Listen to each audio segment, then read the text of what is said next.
In this episode, I am once again joined by Dr. Ben Joffe, anthropologist and scholar practitioner of Tibetan Buddhism.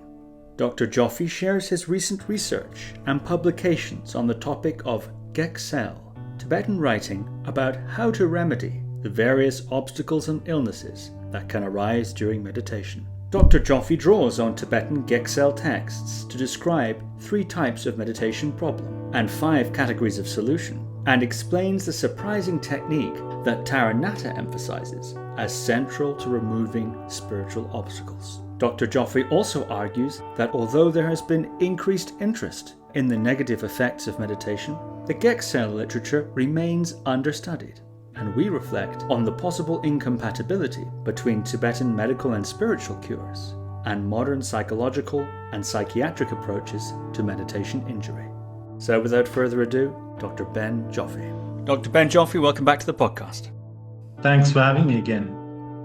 I'm so pleased to have you back here, and it's always great to talk with you. And today, what a cool subject we have, gsel. You've been writing, publishing, or in the process of sort of publication process, a couple of different pieces on this subject. So I thought I would read the abstract to one of them as a way of situating what we're going to talk about. And then I'd like to ask you if you could just say something about these 2 pieces you've done, and you know what you covered in them. Okay, so here's the abstract to one of the articles. In Tibetan Buddhism, obstacles which interrupt and derail contemplative and ritual practice are referred to as gek. These obstacles may appear as doubts, fears, and distracting visions from spirits, as problems with meditative concentration, motivation and mindset, as imbalances, blockages, and dysfunctions of lung or wind energies, and as physical diseases. Oral and written instructions for resolving such obstacles are known as gsel.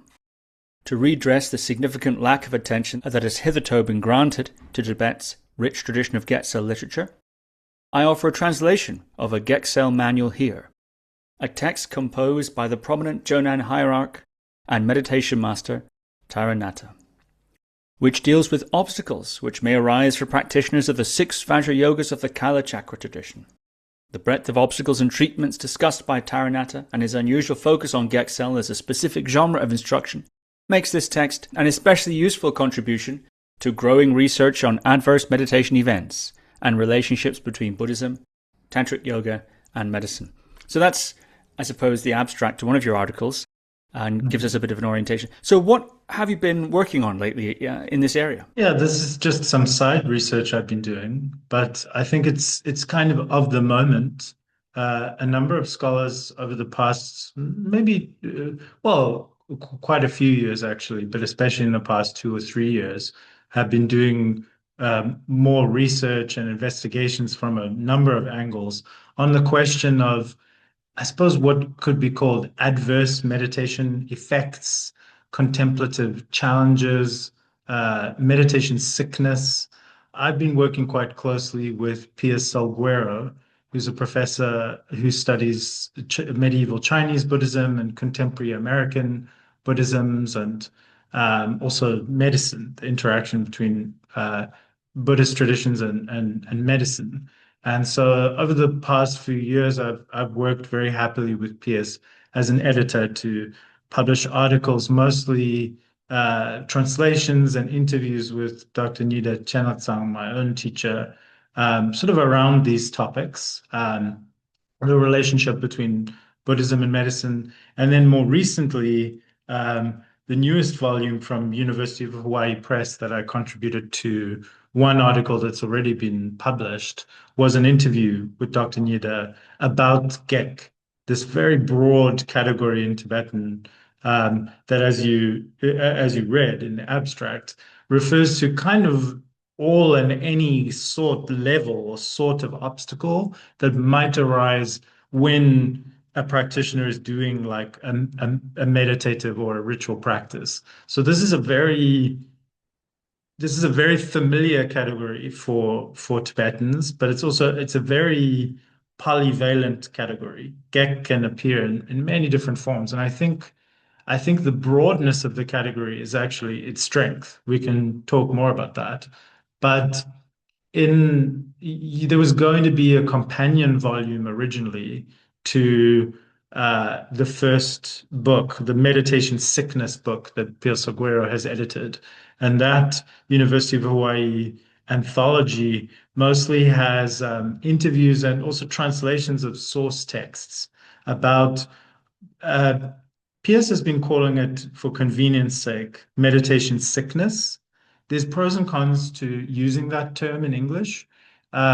It fits much better when talking about East Asian, especially Chinese Buddhist traditions, because they actually have a dedicated term like Zen sickness or meditation sickness.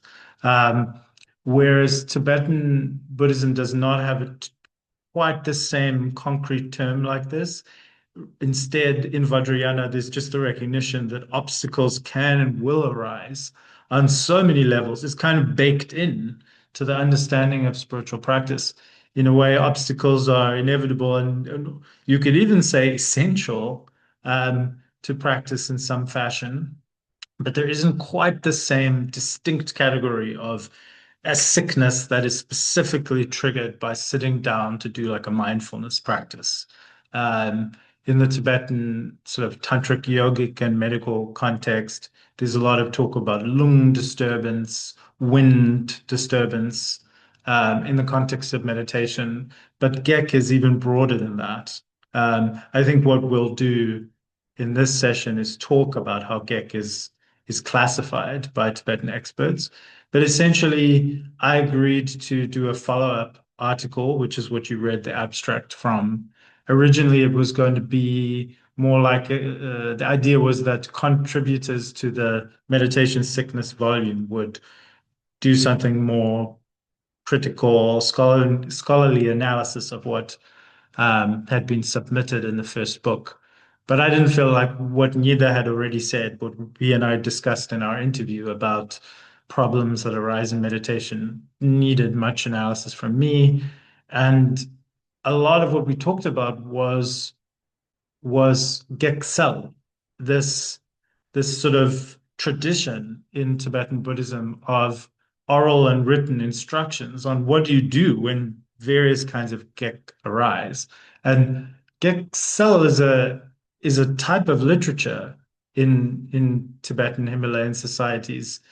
It's you know you really can't any tantric yogic system that exists or has existed as a lineage-based practice in Tibet generally has some kind of formal or informal gsel body of knowledge.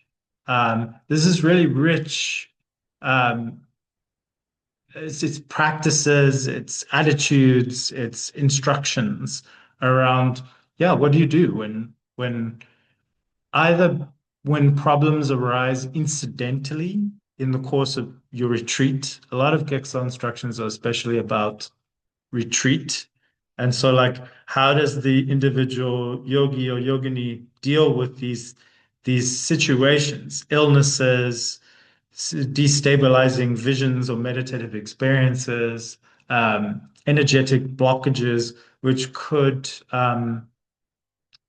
like interrupt their practice, which could stop them from succeeding or finishing the retreat. So a lot of these instructions are kind of about like what does the yogic practitioner need to know to kind of treat themselves in many cases. Not always, but often it's a repertoire of techniques, a very broad repertoire of techniques that meditators can sort of call upon um, to sort of get back to a kind of homeostasis, to course correct, and then continue to practice, because that's always the goal, right?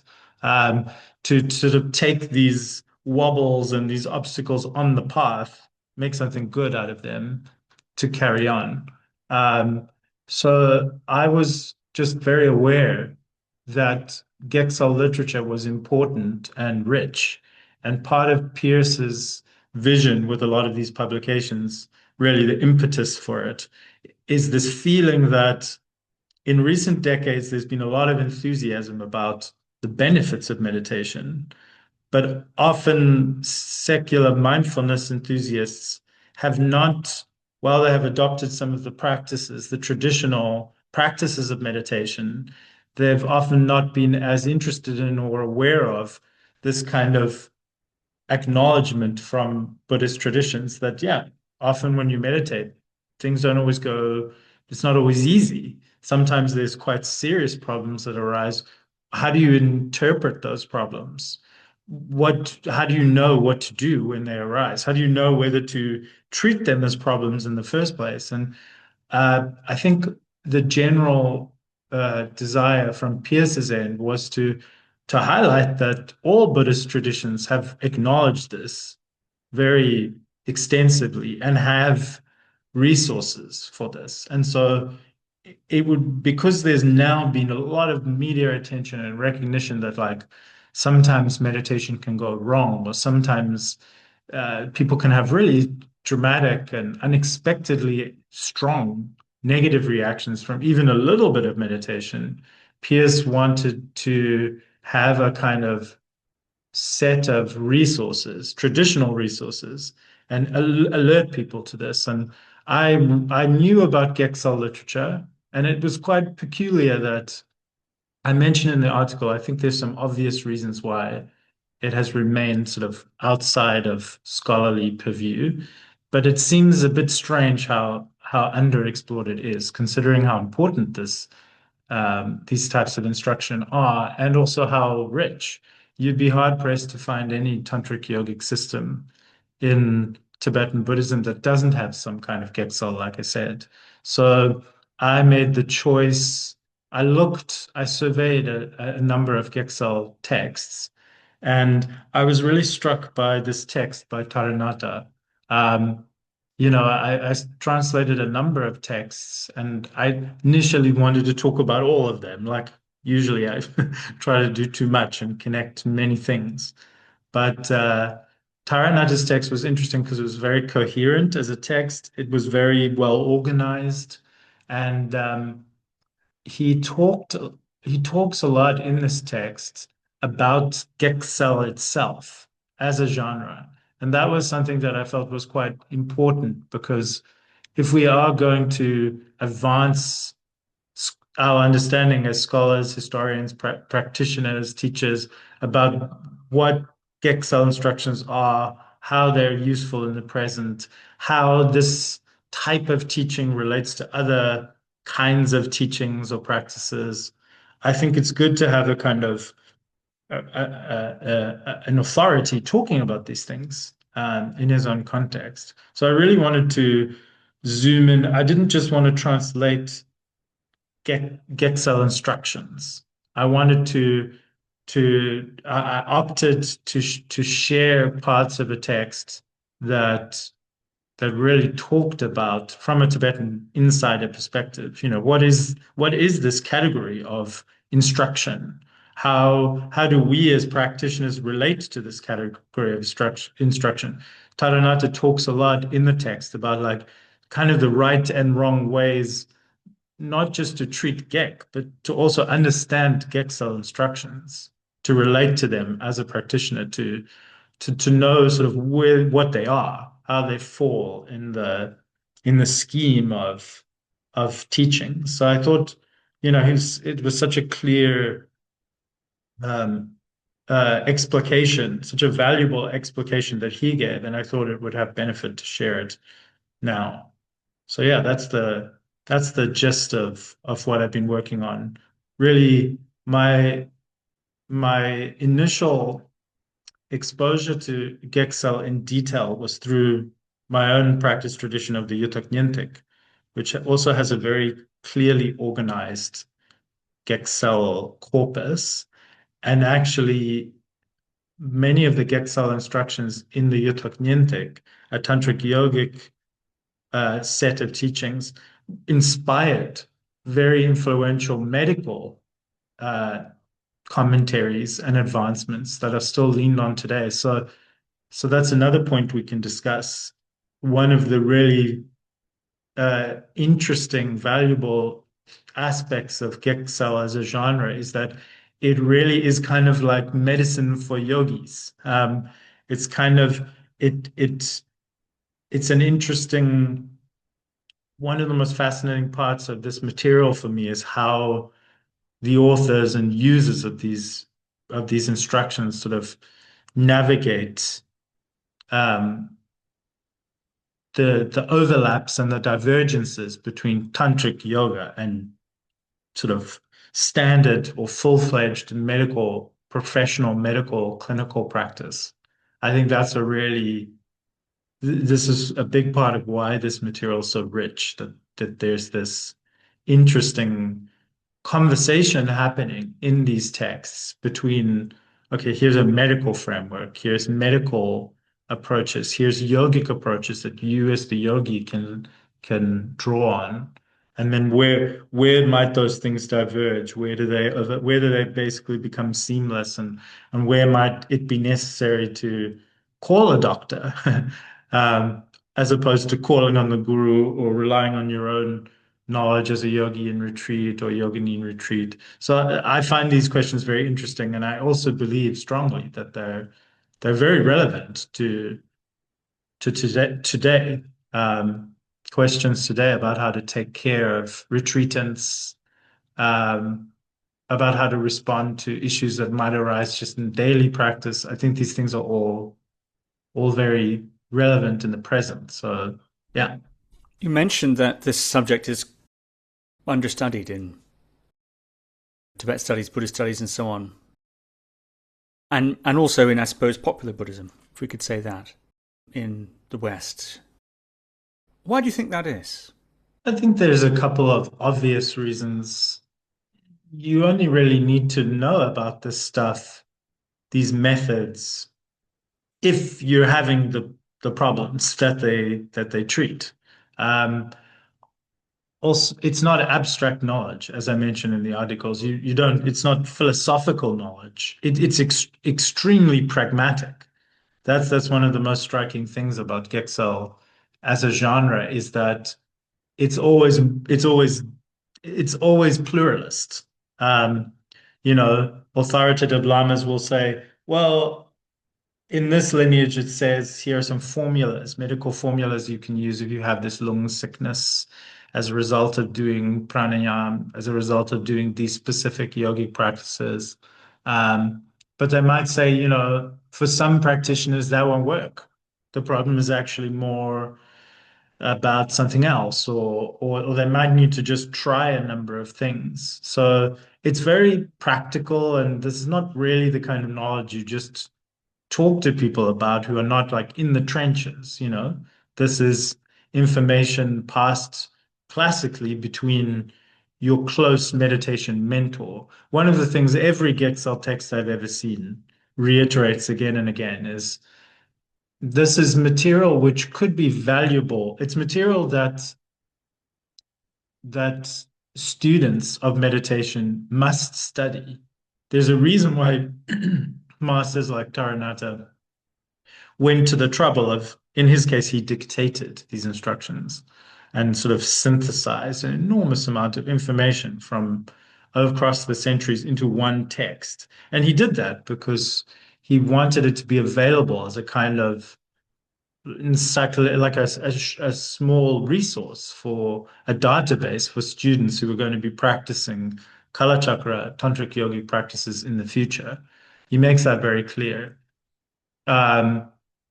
But also, so the texts always say, study these instructions. Make sure you really know like all the available resources. You have a sense of this as a student. But they also say you must always be engaging with this material in in sort of with referral to the expertise of a master, of a meditation instructor who has actually done the practices. The term is usually something along the lines of like nyam nyong tien, like having actual meditative experience, having done the practices and they did something. They triggered meditation experiences, and so this person is a lineage holding guru authorized to talk about these instructions, but also, um, has done them, has practices, and can, because again and again, these texts say, look, every single student is completely different because of their karma, because of the constitution of their physical bodies, the shape and form of their channels, their relationship to the practices they're doing, the stage of practice they're at. So all of the texts acknowledge that no student is made alike. And so they usually gather together a variety of different resources so that when and if a problem arises, a student can, in conference with a trusted guide, find solutions. So for obvious reasons, we're talking about Vajrayana, esoteric Buddhism. This is not just something, it's like you don't really study a book on sort of first aid, sports therapy, sports physiotherapy for Olympians. And casually, it's not, it's practical knowledge meant for very specific contexts of high level practice in most cases. So for that reason, I can understand why this maybe hasn't been studied. But my sort of objection to that explanation is that so many highly embodied esoteric elite practices are discussed for the benefits that research might have in Tibetan studies. So it does seem like a peculiar lacuna.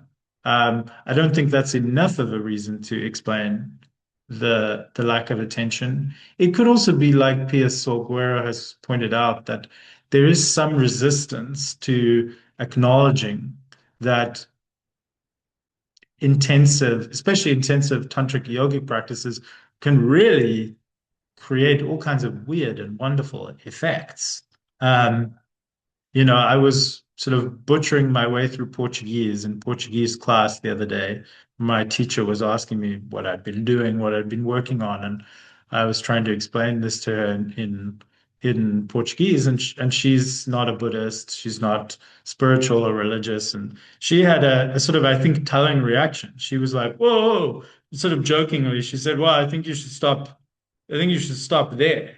Explaining this, she's like, wow, as a layperson, I just thought meditation was something I should be doing, which I'm not doing now, which would make me more relaxed and chilled. And now you're talking about intense psychiatric and physical effects and needing to do all kinds of procedures to address those. She was like, you're totally messing with my view of Buddhism. Um, I think in Vajrayana, as I mentioned, there's very much an understanding that there can and will be obstacles on the path. Because Vajrayana is so geared towards the idea that what makes something an obstacle ultimately is so much about your orientation to it, how you relate to it and digest it and bring it onto the path. I think maybe more that you know, this is a tentative statement, but maybe more than any other um, Buddhist tradition, Vajrayana traditions seem to really sort of just take it into stride that there will be, if you're doing very intensive retreats for long periods of time where you're actively manipulating through hatha yoga, through aggressive means, the direction and flow and function of your winds and humors and so on, you're bound to have experiences. And as we can discuss, um, it's kind of baked into Vajrayana, this idea that the practices should produce signs. The practices should be producing positive, neutral, or negative signs. They should be doing something quite quickly in the Buddhist scope of things.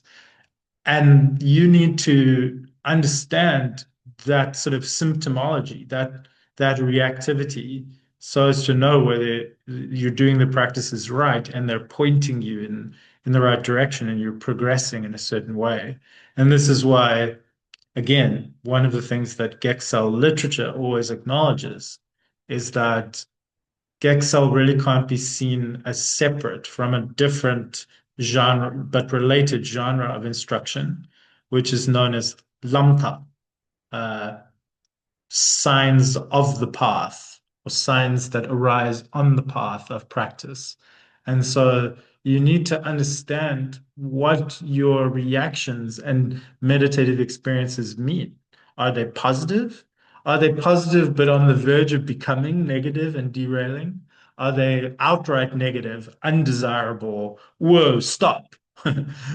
Stop immediately. Are they just sort of nothing in particular and you shouldn't latch on to them at all?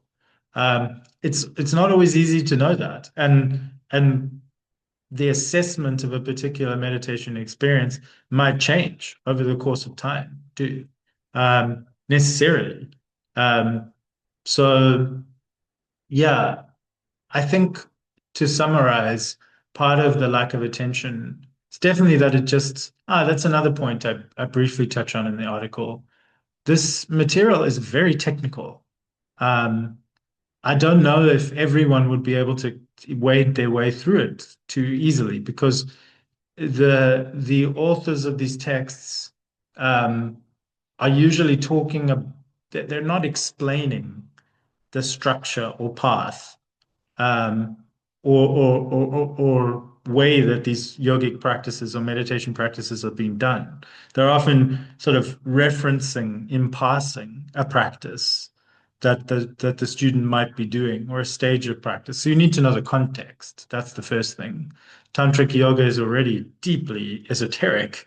And then you have to be familiar enough with that context. And then also they're often talking about medicine or or modifications of sort of basic foundational yogic practices. So if you have no idea what those look like, you might not understand what they say when they say, okay, when you're doing the retention, direct the breath or the wind in this direction as opposed to what you would normally do. But if you don't know what you would normally do, it's a bit hard to understand what's being said. So there's a certain inevitable inaccessibility there. Um, I certainly wouldn't, I'm not an initiate of Kalachakra. I certainly wouldn't, I depended on this article on two things, on the prior expertise of other Kalachakra practitioners, teachers, and scholars, and also on my existing familiarity with analogous tantric yoga traditions, gsel instructions. I think it's like Tibetan literature is very genre focused. I'm sure like particular genres develop their own vocabularies and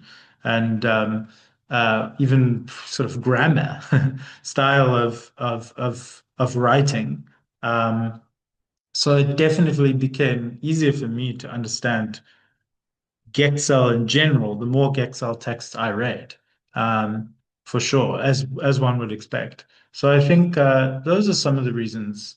But it still feels a bit strange to me that I just think we're in a moment now where a lot of attention is being directed towards things like meditation sickness. It felt timely to talk about this. Many people are talking about it because I think it's a real I felt like it was beneficial to discuss this material because it's really motivated by a desire to help people who are struggling and find that nobody warned them about the off-label effects or uses of meditation or the unexpected side effects. And I think I really genuinely hope that more understanding of this rich literature will somehow people will be able to make use of this material. And Taranatha himself says, Gegsel literature is considered tala, it's considered supplementary. It's sort of it's add-ons, it's helpful auxiliary instruction. It's not the main sadhana or tantric scripture. It's on the sides. And he says for that reason, as long as the lineage instructions are reliable, as long as they have an authentic source and they've been properly used, they're not just relics of the past, they're experiential.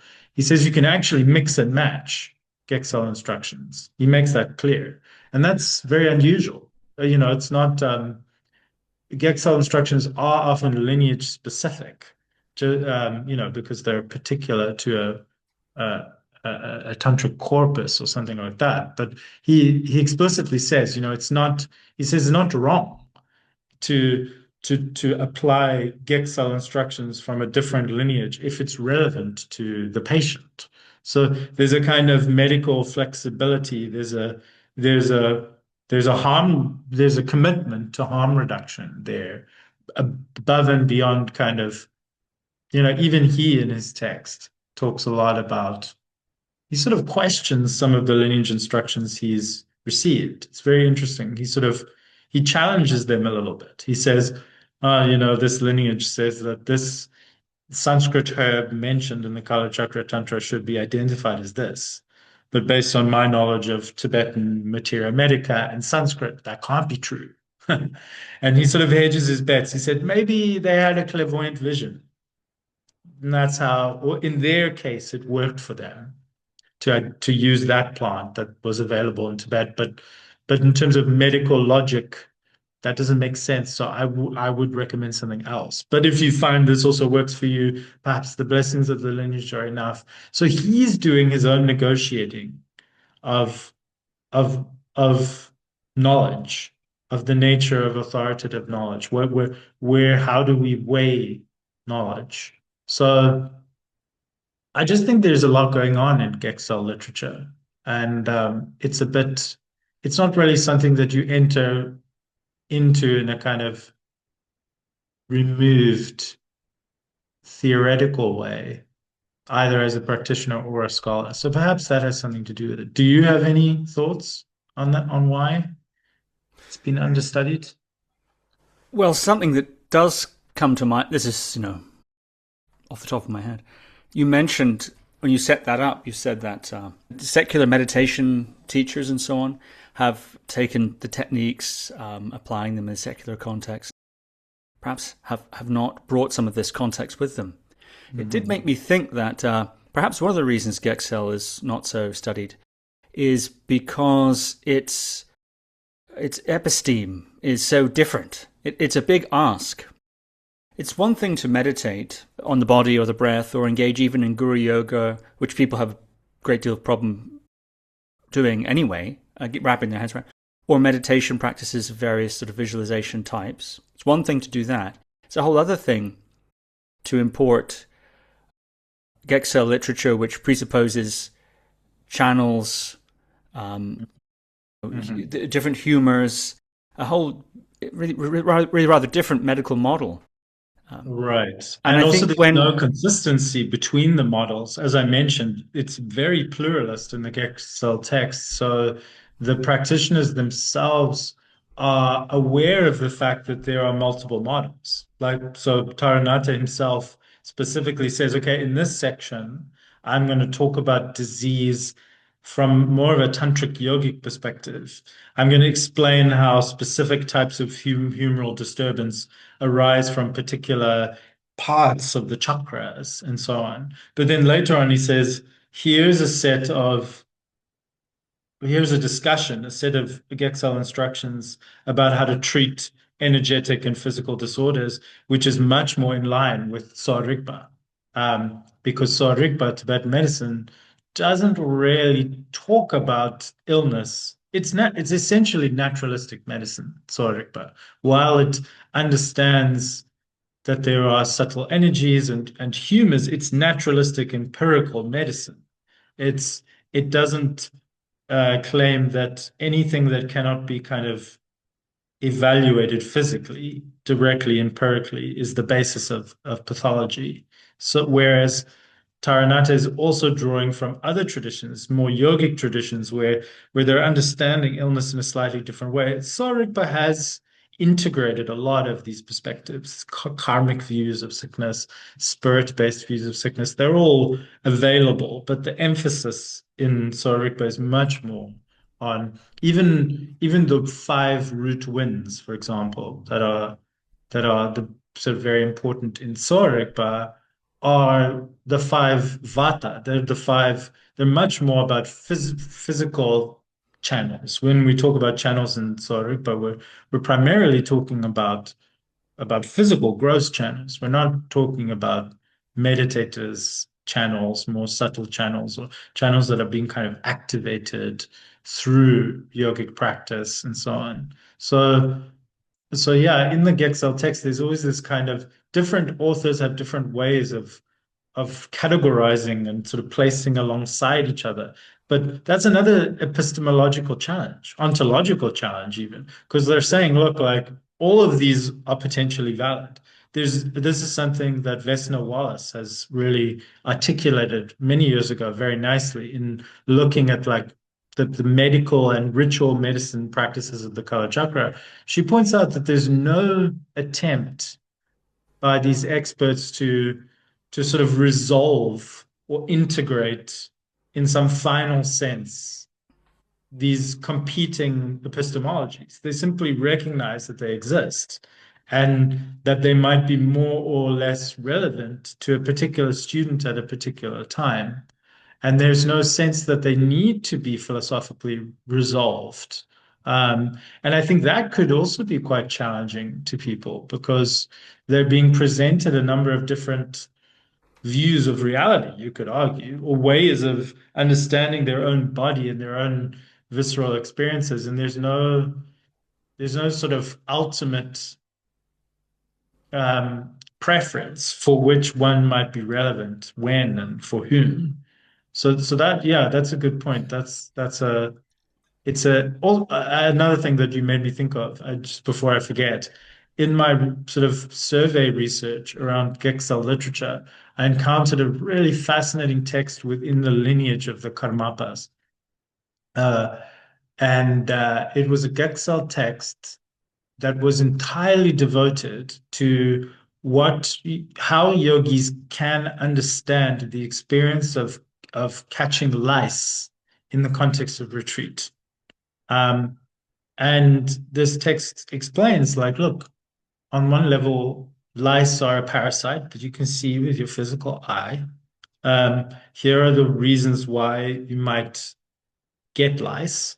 Um, some viewers will also know that oftentimes in tantric retreat, one might have a commitment to not particularly fuss too much about cleaning oneself or the space, precisely because you've drawn a boundary, right? When you're in retreat, I think we spoke about it in a previous podcast. The retreat space becomes almost like a sort of microcosm for reality. Anything that happens in that space is potentially diagnostic, right? It's a sign. And so this text talks about how when you're very deep into tantric yogic practice, you know, Dzogchen practice, where there's an extraordinary manipulation of the internal structures of being, something like a parasite infestation might be an indication of an as yet still unfolding profound transformation. And this might take years. So, also this raises some sort of difficult questions too, like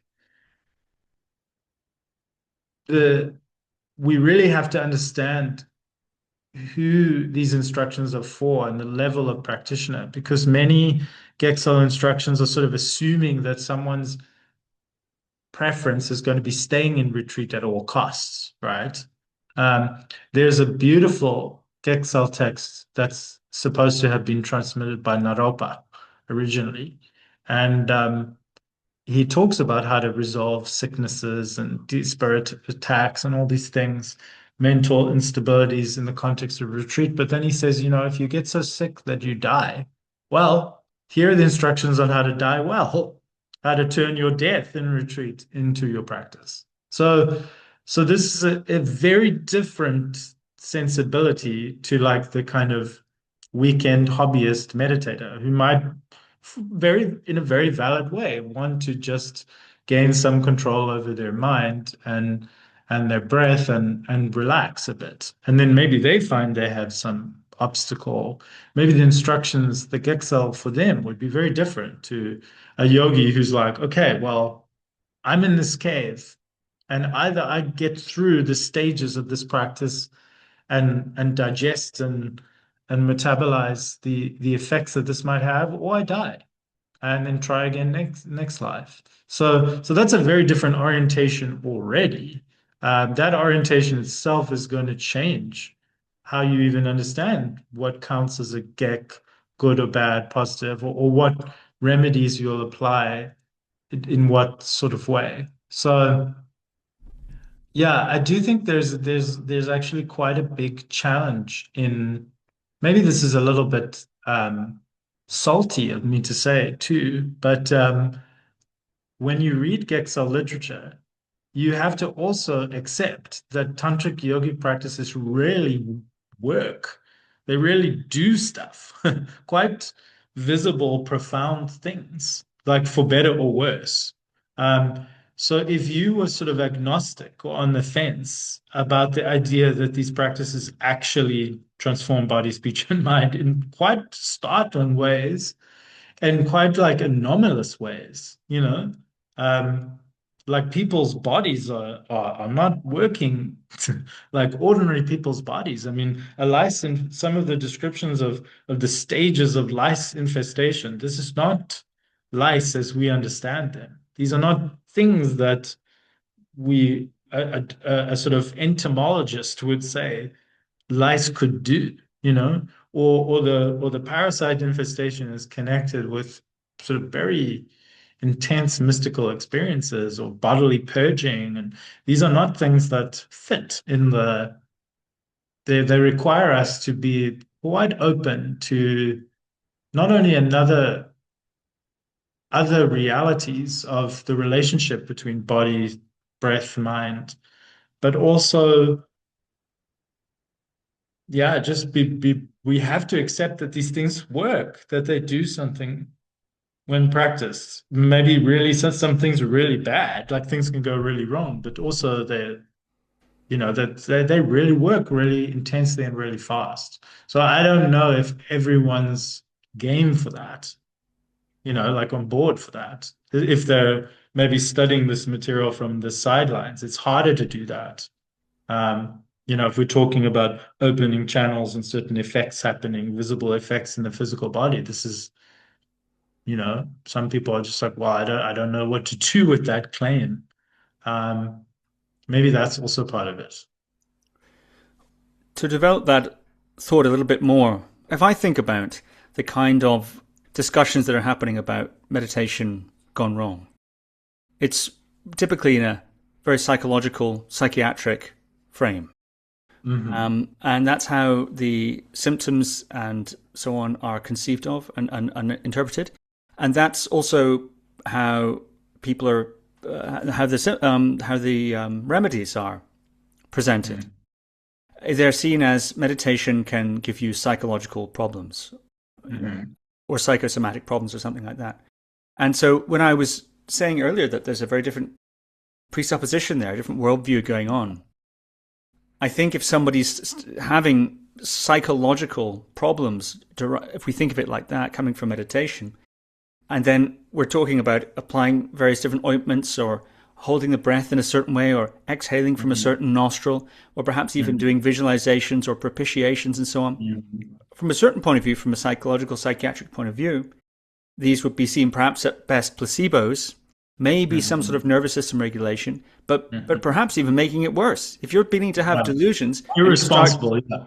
if you start to Irresponsible. do, yeah, if you're having delusions and you start visions and so on, deluded visions, and you start to double down on the tantra Hmm. with Gegsel strategies. So I'm not arguing for that. By the way, I'm in a way responding to what you said before. Hmm. Why do I think there might be maybe a slight incompatibility there? What do you think of that? Is this stuff just pouring, if you want, fuel on the fire? Yeah, I mean, this is, you say what I think of that. It's been something I've been thinking about in the back of my mind throughout the process of looking at this material because of having that kind of reaction that you had. Like, uh, it seems like only a very small these practices are already pretty apex elite practices, and then already we're imagining a practitioner who's really committed and has a kind of capacity to go through um, quite a lot of destabilization on the path to progress. And so one of the things that I kept doing in looking at this material was saying, like, where are the places where there's an acknowledgement in these texts that actually what needs to be done is stop or practice. Um, I was very interested to see when and if I could see moments where the advice would be like, stop meditating. You just stop. Don't do this anymore. Um, you really find that. And I think the reasons are obvious because of what we've discussed. Like this is the most important goal. You're under the instruction of a teacher you're supposed to trust in a very deep way. And and yet there are very practical instructions in a lot of these texts that will just say, if you meditate, because this is a very simple little point. One of the very common and severe maladies that comes out of meditating is like what's sometimes called rlung in Tibetan, which can be translated differently. Lung means the wind. It's the lung, the life-bearing wind or life-sustaining wind. In the medical tradition, it's focused in the brain, in the head. In the tantric systems, primarily in the heart chakra, and with the central channel. There's a sort of activity of bringing the winds into the central channel at the heart. And again and again, it says one of the simplest ways to disturb in the more tantric framework, the life-sustaining wind is to just meditate too much, or even just study too much, or talk too much, or think too much. Um, like saying mantras. A lot of Kirim creation stage retreats require this very intense visualization and constant refreshing of the clarity of your very detailed visualization. And then you're also reciting mantras to accumulate the thousands of recitations. And that can get, if that even just gets a little bit too like tight and intensive, chapa, then it can really cause some quite severe destabilization of the Lung, which can easily become, according to the tradition, can easily become psychiatric problems.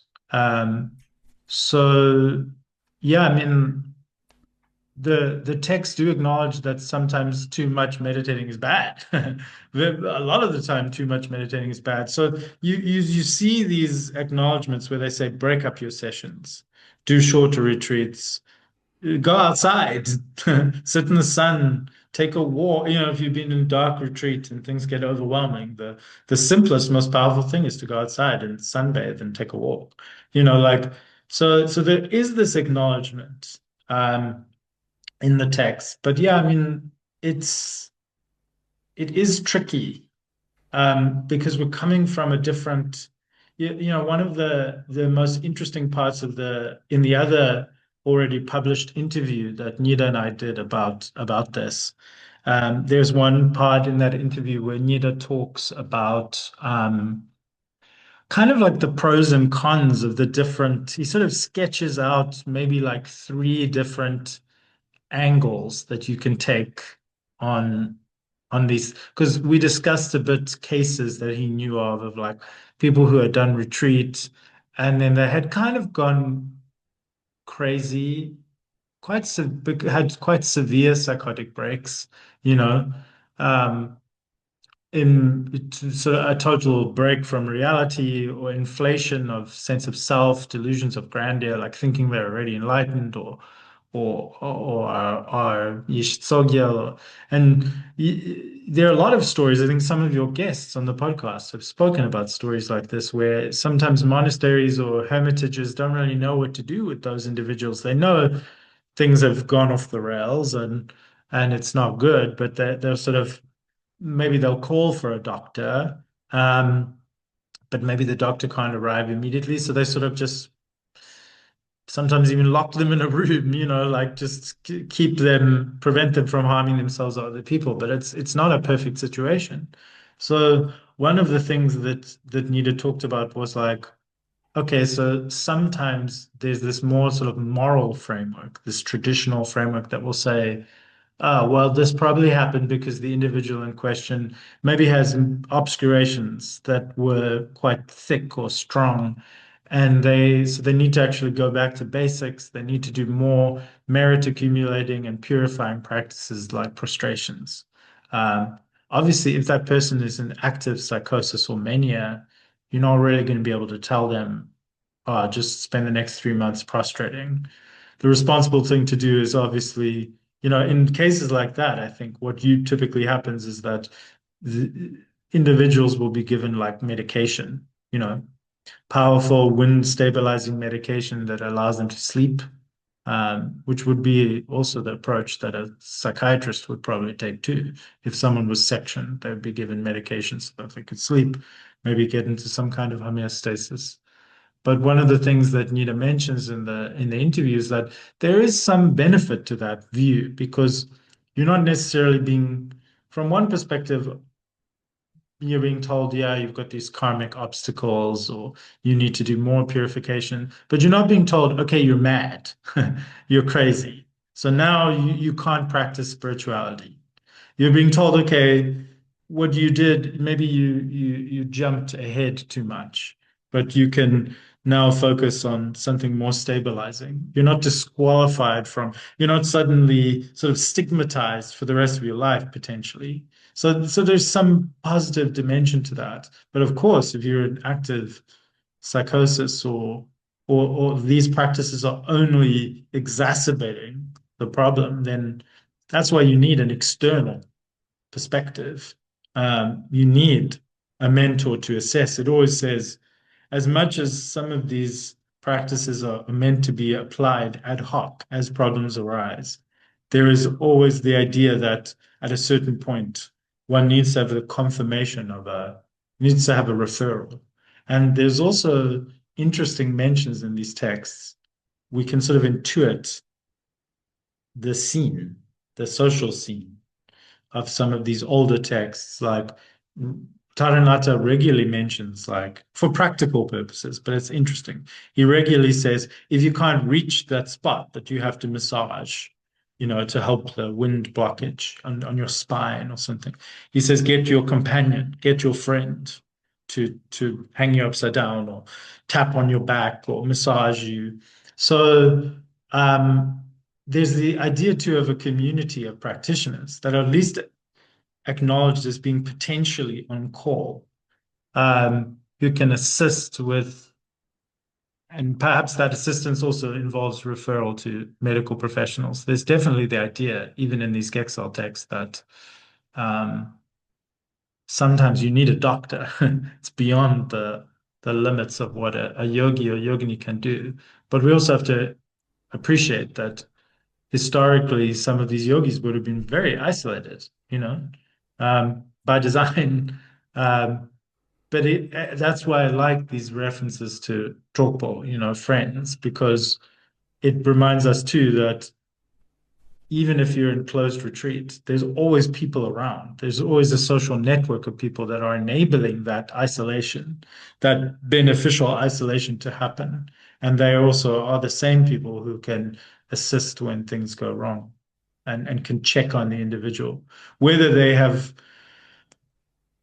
all the resources they need or the best framework or the best response systems is a different, more specific question. I'm no expert in this. I'm not in charge of anyone's retreat or a doctor or anything. But if I had to imagine a kind of healthy system, I think it would look like Dharma centers having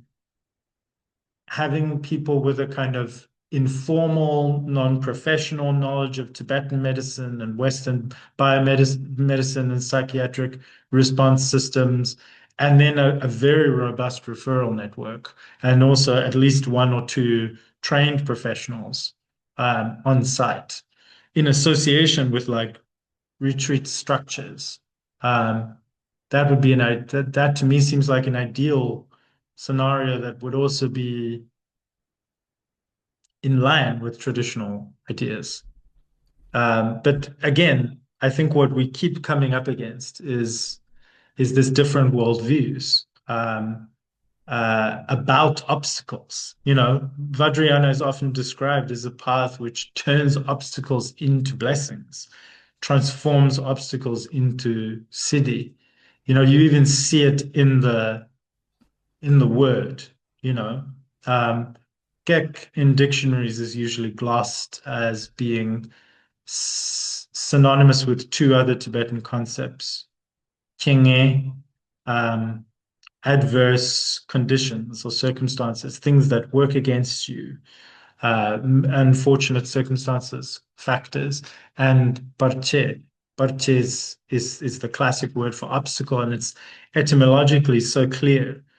What makes something an obstacle? Parche is partuchaba, something that that divides or cuts in between, that divides things in two, that creates an interruption. So something is an obstacle insofar as it stops the continuity of your practice. So in a sense, everything that stops us from resting in Buddha nature continuously is a gek. So in a way, all practice is geksa. um, because it's designed to stop us from being diverted from remaining in a state of um, of awareness, of recognition, and so on. So that's the very high kind of tantric view. Um, I have a. It's not in the final version of the paper, but I had a quote from. Let me see. I put it here. Um, a quote from Dza Paltrul, who wrote Words of My Perfect Teacher. He has a really fascinating text, which I haven't had a chance to look through in its entirety, but it's a text he wrote about Mara, about Du, about Mara demons, what they are, how they can be understood on different levels. And at the very end of his text from the 19th century, he says this. Yet, on the level of ultimate reality, in the underlying true nature of things, not even the name Du, Mara demon, exists. All worldly samsaric Maras, on the level of conventional reality, relative reality, are imputations of individual beings' deluded minds. For yogic practitioners who realize the ultimate truth, spirit, harmful spirit provocations, and Gek are great allies. Demonic Mara Gek are the objective field of one's Rigpa. They are the objects by which the nature of mind is seen. If there are no demonic Mara Gek, there is no field, no objects of Rigpa. Demonic Gek are objects for the mind to meditate on. If there are no demonic Gek, there are no objects for meditation. Demonic Gek are the field of the engagement of the mind. Without them, there is no cause for engagement. They are the incitements for the mind. Without demonic Gek, there is no incitement, no encouragement. Demonic Gek are bokten, enhancements for nyam or meditative experiences. Without them, there's no enhancement. Barchu, parche, this interrupting obstacles, are directly connected with muduk, siddhis, spiritual accomplishment. Suffering is the path to happiness. Without suffering, there can be no happiness. The ultimate nature of kleshas, of afflictive emotions, is yeshi, primordial wisdom, ever present, innate knowing. Without afflictive emotions, there's no yeshi, namto, conceptual thoughts, projections. They're the mirror of dharmata, the ultimate reality itself. Without conceptuality, without thoughts, there's no ultimate reality. For wise yogic practitioners, educated yogic practitioners, there's nothing at all which is without yunte, positive spiritual value. All adverse circumstances, kinge, are the highest ally. They're best friends. This is the famous expression, Vajrayana expression, king in Dosuchawa, like adverse circumstances arising as allies, as friends. Whatever is done, whatever occurs is good and auspicious. It's the right path of practice for them. So that's all great, right? That's the ultimate view of Vajrayana. And he ends his text that way. But that doesn't mean that every time someone is having a crisis, we just glibly snootily tell them, "Oh, ultimate view." It's no more useful than someone having cirrhosis of the liver coming to a Buddhist doctor, and the Buddhist doctor says, if you just meditated for 3 months on emptiness, you'd realize that your liver and the tumor are empty of, any real substance, and that you didn't even exist. So, cool. See you later. No, the doctor's mandate is to respond to the immediate struggles of the individual where they're at. No doctor would be taken seriously if they told every patient that they needed to just realize the highest nature of reality, and then their problems wouldn't be problems at all. But interestingly, this is often what we hear a lot of Buddhists say to each other when problems happen. There's this kind of policing where I've observed anyway, where they're like, well, the ultimate level, that isn't real, so it shouldn't be a problem for you, right? And then that creates a double level of problem because the individual then feels stigmatized for even having a problem or even having an obstacle or a doubt or something like that. So um, this is interesting territory because, as I think with so much Buddhist teaching, there's always the sense of the ultimate view, and then there's the relative view and the individual practitioner at the level that they are at. Um, and so there's a big sense in which you've got to maintain that view, but you also have to be very clear-eyed, and you often need the input and the expertise of other people to have that clear view of exactly where you are. Because again and again, Taranatha says, this method is not for you if you're not, the same method, which could be really educational and profoundly helpful for one practitioner, could just like destroy everything for another, cement wrong views, mess up their energy body. So it's very tricky. I'm wondering if now it might be useful to actually just mention that first section in Taranatha's text. He gives a list of the 5 things, the 5 basic Buddhist methods that he feels can potentially treat any gek before he goes into kind of specific ones. I think it's interesting to just note what those are because it shows his sort of overarching view before he gets into these very precise things where he says, okay, well, you might need this very particular medicine, you might need this specific massage technique. So maybe Well, I, before we get into that, Mhm. one more question about this clash of worldviews that I think bridges quite nicely into those general techniques, and then we can leave behind this idea of clashing of worldviews and talk about gsel in its own right. You write here, you make the move to apply a psychodynamic lens to Taranatha's number one gsel. Yeah. Gegseller, Gegcelerator. The excellent, the most excellent Gegsels. Yeah. Yeah, the most excellent Gegcelerator. So if I was to quote you here, Mhm. if there's one point Taranatha wants us to understand from reading his manual, it is that guru devotion is the preeminent method for eliminating meditation-related obstacles. Taranatha's insistence on guru devotion could be read a little cynically, boringly even, as an expression of hegemonic norms, of a prevailing social field or arrangement of power in which gurus are elevated, are sources of blessings and authorization and therefore deserving of respect.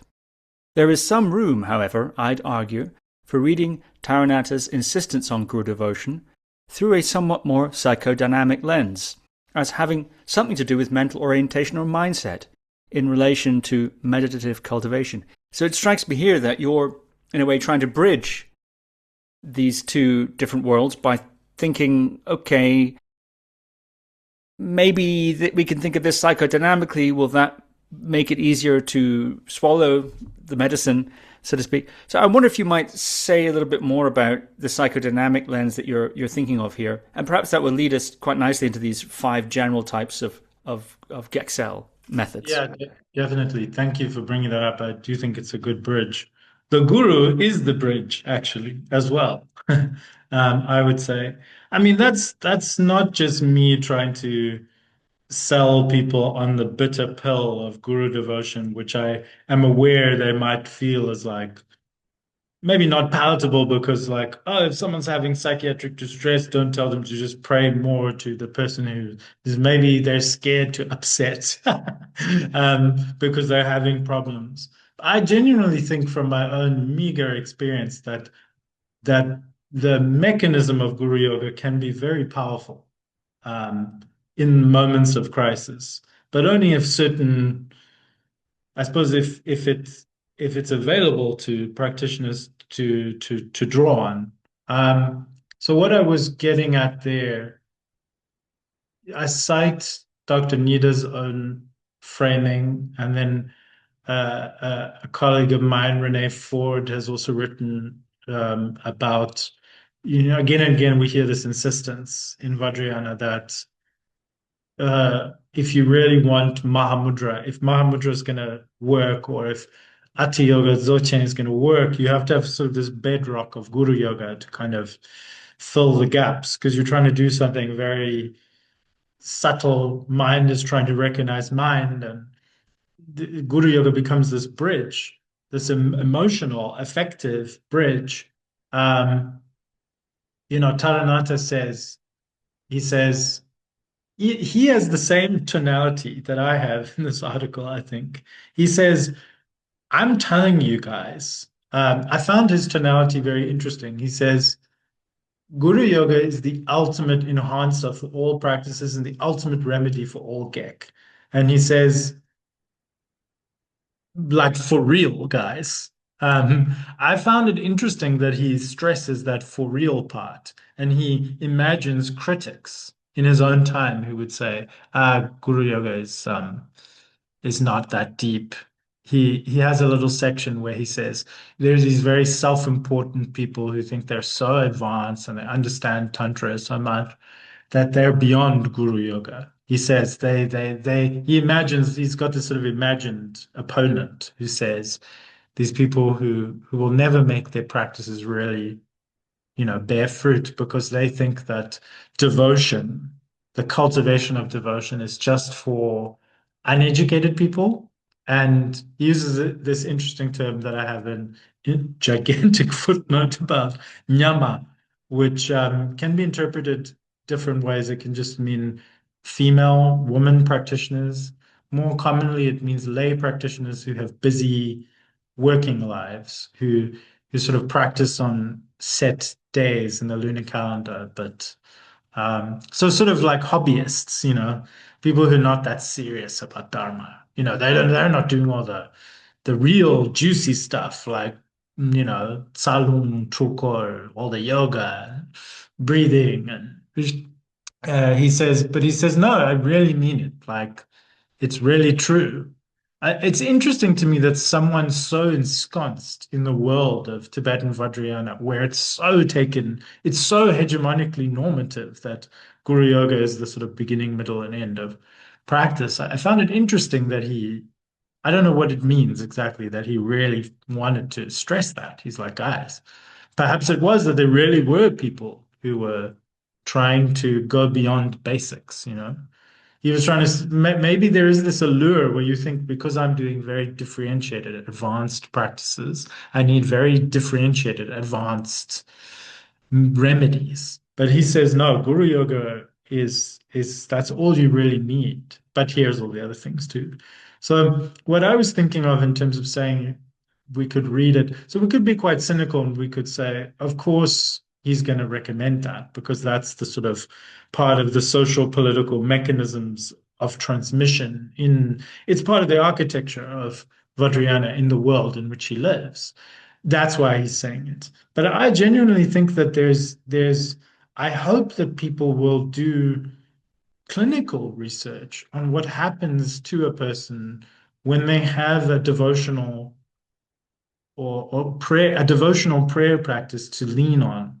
I'm thinking here of there's been some interesting research on night terrors and what happen neurological research. What happens when people have a kind of devotional practice that allows them to pray their way out of adverse experiences, which can be really destabilizing. Um, and there is something that happens with Guru Yoga. I mean, the whole idea is that you have a human face that is embodying that ultimate reality we were talking about, which can be so abstract. You and you're training to perceive all of your experiences, negative, positive, neutral, as being expressions of the loving support of the guru. At the higher level of practice, you're trying to accept that every phenomenal appearance, every experience you might have, every devastating sickness can be reframed as the guru principle, as reality trying to teach you something about the nature of things. That's a really profound tool to have in your toolkit. I mean, I can't think of anything more transformative.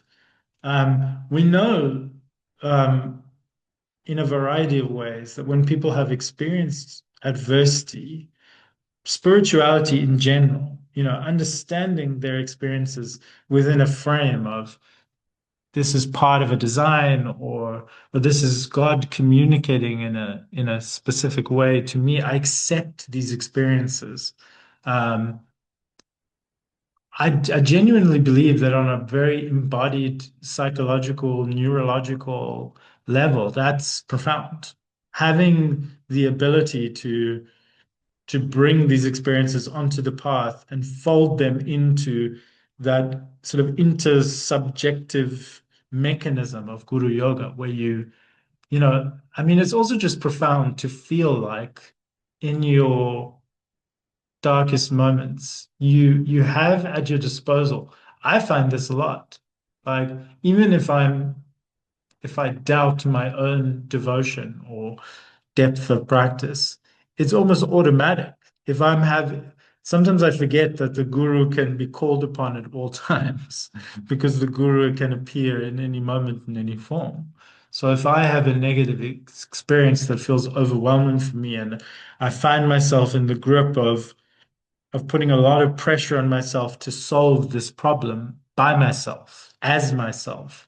It's amazing how much mental, emotional space uh, and transformative capacity appears in my own experience when I reorient myself through devotion. Devotion does something. It might not be enough for every practitioner. And of course, my fear is that if they then start feeling bad about the degree of their devotion and the fact that their guru yoga is not sufficient, or that can become a recriminatory thing, which to my mind creates more tension. But in general, I think on a purely kind of subjective psychological level, the word in Tibetan for guru is lama, which some lamas gloss as there's two principal glosses for it. One is there is no one higher. This is the highest person to whom you owe, you must repay their kindness because they're the guide out of samsara. Another reading of it is that they're the mother or the nursemaid of the la, of the most vital but flighty part of the self or soul. So if you can, we were talking before we started recording, for many Tibetans, the person of the guru, the historical embodied person of the guru, is often actually a primary caregiver. Like it's your uncle at the monastery where you go as a little kid to be a monk, or it's an actual lineage ancestor, someone that you actually potentially knew. So we're not just dealing symbolically with the mechanism of secure attachment to hopefully secure attachment to a primary caregiver, where it's actually literal in some cases. You're using the sense of stability, you're trying to cultivate a stable attachment to reality. Ideally, meditation is it's gum. It's familiarization. It's habituation to all the contents of being, good, bad, ugly, and being friendly towards that, being accepting towards that, and being able to position yourself towards it in a stable way. I do think that there's a mechanism at play here um, that's deep. Guru Yoga is about exploiting what we need as humans to not feel adrift in the world, which is this kind of basic, primary, secure attachment to a figure who we believe has unconditional support for us. And if you can, most people in great distress call out for their mothers automatically, before they die. It's like that's what we're also doing with Guru Yoga. Um, and if you train that capacity consciously, what what might it do to the way you experience things? I don't know. I'm just interested in that question. If researchers want to study, because I think devotion as an area often feels very nebulous and sort of like cultural and emotional. It's not something we can study in the same way, supposedly, as like breathing practices or press the button when you reach this yana or something. But uh, maybe we should consider it because I think all Buddhist traditions have these relationships and these psychological mechanisms for feeling like you're doing your practice in relation to the tradition, to your teachers, to your peers, to the Buddha Dharma Sangha. So I mean, I know Pierce, with all of his work on this, is trying to kind of find ingredients that could be useful for spiritual practices, even outside of Buddhism, across traditions. So yeah, one approach would be to see Guru Yoga as, well, of course, it's recommended because it's just Vajrayana, it's Tibetan culture. But is there something? It wasn't just me trying to make it palatable. I really am interested in what could it mean? What does devotion in any form really do to a person? Um, how does it change the way we relate to reality? Um, it's an interesting question, I think. Yeah, yeah, it certainly is. It certainly is. I think it's very interesting in thinking about meditation studies and so on that go on. On the one hand, there's this attempt to explain or understand meditation techniques or systems and so on, methods, religious mentoring methods or whatever, spiritual development methods, scientifically, whether that's psychologically or neurologically or biologically or something like that, as a different way of explaining that same thing. Yeah. And sometimes there can be a sense, well, however, and I don't think this necessarily is the sense, but there can be a sense that, well, this is how it really works. Okay, we understand that Yes. the tradition says it works because of channels and chakras. You need to prove that it's valuable in a completely different, like from a completely different angle. Right. Tumor is real because we measured some heat in the body. But that's, yeah, yeah. Yeah. So I think, that's really getting into what exactly is science capable of and what, that's a philosophy of science question, really, isn't it? Absolutely. And we could talk about it for 10 hours, and maybe we will in another episode. Let's talk about gsel in its own right. So Yes. you mentioned in the article that Taranatha has 3 categories of gsel, and then he's got Yes. 5 general gsel, 3 categories of gek, and then Ye- 5 sort of general gsel as methods of getting rid of gek. And then he's got very specific ones for all the specific kinds of gek that you might come upon. So I wonder if you might outline that structure of 3, 5, and then the many. Yeah. So the three, he says it right at the beginning. He's got no time to waste.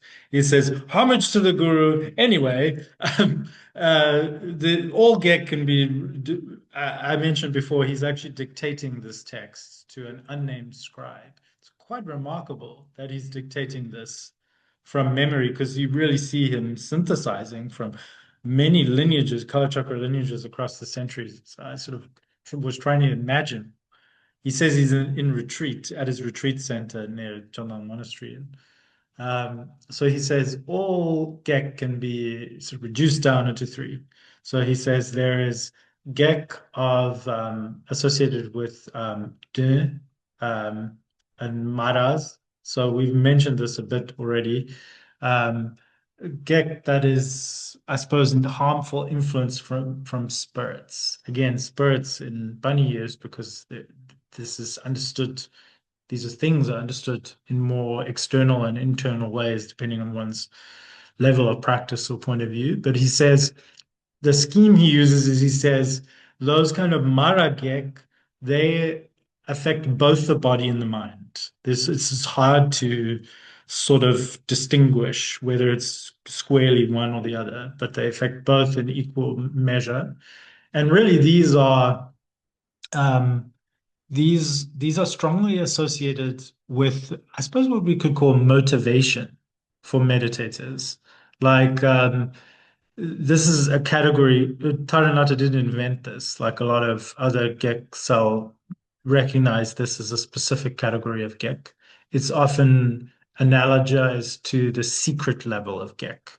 So this is really the most sort of subtle. It's when practitioners start to have anxiety or fear or doubt about what they're doing, or apathy about what they're doing, or they start to question the view or the whole project of meditating. They're quite subtle because they are about affect and motivation. Often for practitioners, historically, these would appear as sort of disturbing demonic visions. In some cases, specific spirit provocations that they could actually recognize, like a specific spirit appearing to them while meditating, interrupting or coming into their dreams and saying, "You'll never amount to anything." Or, Nida has spoken, I think, even on this podcast, maybe about his experiences in dark retreat, where an ancient cosmic dragon appeared to him and said that he was the same kind of dragon snake spirit that had killed several of his ancestors across incarnations who had tried to succeed at meditation as well. He said, "I'm going to kill you too." And so demonic get can be quite explicitly demonic and terrifying. Um, so yeah, that's one category, and it's very much sort of segues between body and mind. And then he says uh, that another category of Gek is primarily mental Gek, which he calls uh, Tingazingi Gek, Gek associated with the cultivation of Samdhi, of uh, so these are really Gek that I think these are really the things that most people think of when they think of Gek, especially in other traditions of Buddhism. These are the things we often hear about, like if we're cultivating shamatha, like things like when you become too dull or dissociative or heavy, it's like you have to course correct, you have to lighten and clarify and sharpen your awareness. It may also have to do with motivation as well. But it's often problems that arise that are more mental, that that are often caused by how one is holding one's mind. They can sometimes be caused by how one is sort of the tension that one has in one's body or one's gaze or one's breathing. And a lot of the Gek remedies that Taranatha mentions later in the text for this are like dietary, environmental things, behavioral things like, splashing your face with cold water, opening a window, changing your diet, doing physical exercise. These are a lot of things that we know already. We might not always think of them as Geksel in this category, but um, these are problems that primarily arise from the mind and are about the mind. They're about the condition of the mental cultivation.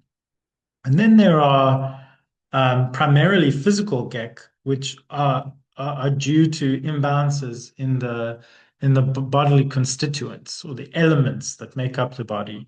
And these are primarily physical illnesses. And what's interesting about this category is that they can be problems that are caused by the meditation itself. So if you're doing a lot of visualizing, for example, or like view, gaze focused practice, like internal or external gazing. The eyes in traditional models are often associated with the fire element and inner heat and inner light.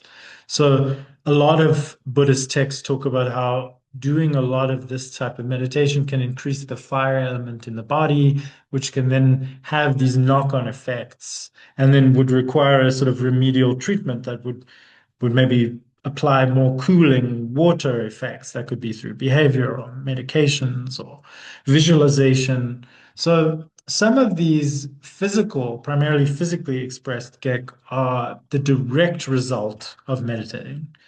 But in many Tibetan gsel texts, a lot of the physical gek are also just diseases. They're just problems that will arise for any number of reasons that might not actually be directly triggered by you meditating wrong or too much. Or it might just be that while you're in retreat, you get the flu.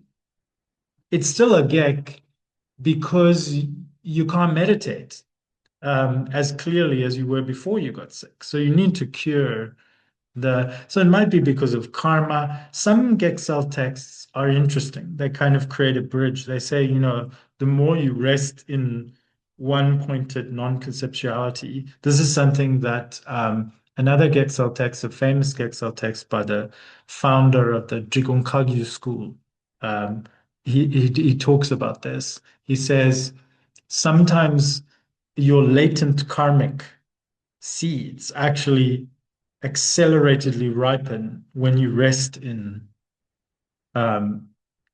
something non-conceptual absorption. And so there is this sense that sometimes there can be an acceleration of karmic imprints or diseases, a kind of clearing out. Tibetans often understand disorders arising as being a kind of like automatic, spontaneous purification of karma.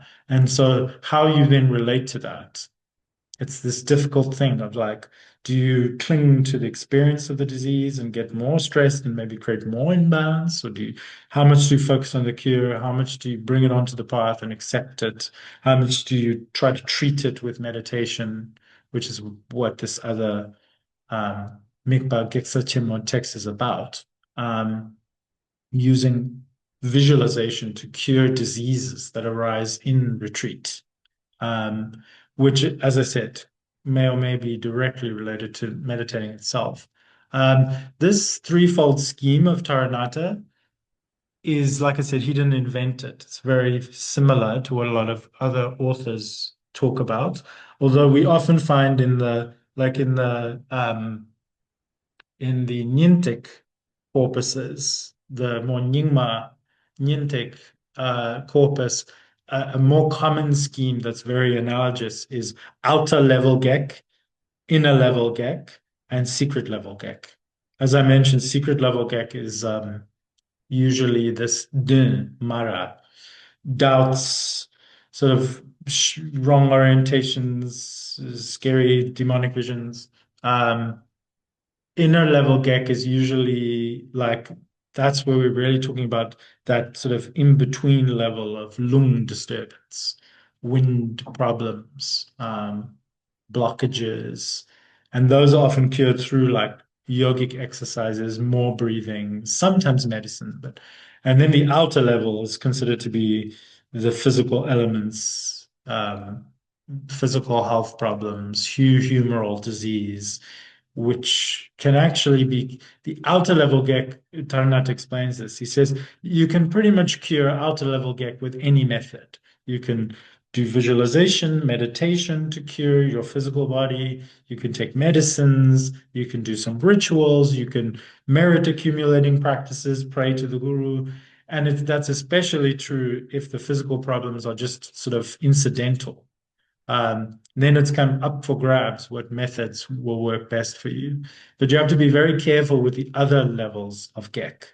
Um, if you use overly strong or inappropriate medical treatments for like a wind disturbance, which sort of requires you to maybe engage with it more on the level of lung, If it was caused by your intensive yogic practice, you're probably going to need to cure it through meditation or yogic practice or massage or gentle medical treatments. And the the demonic intrusions need to be cured through guru yoga devotion or tantric procedures for actually warding or transforming demonic influence, because they're not really, in many cases, if there is a spirit behind the energetic imbalance, and this is something that's often understood in Vajrayana context, like that soglung disorder we spoke about, where there's ego inflation and mania and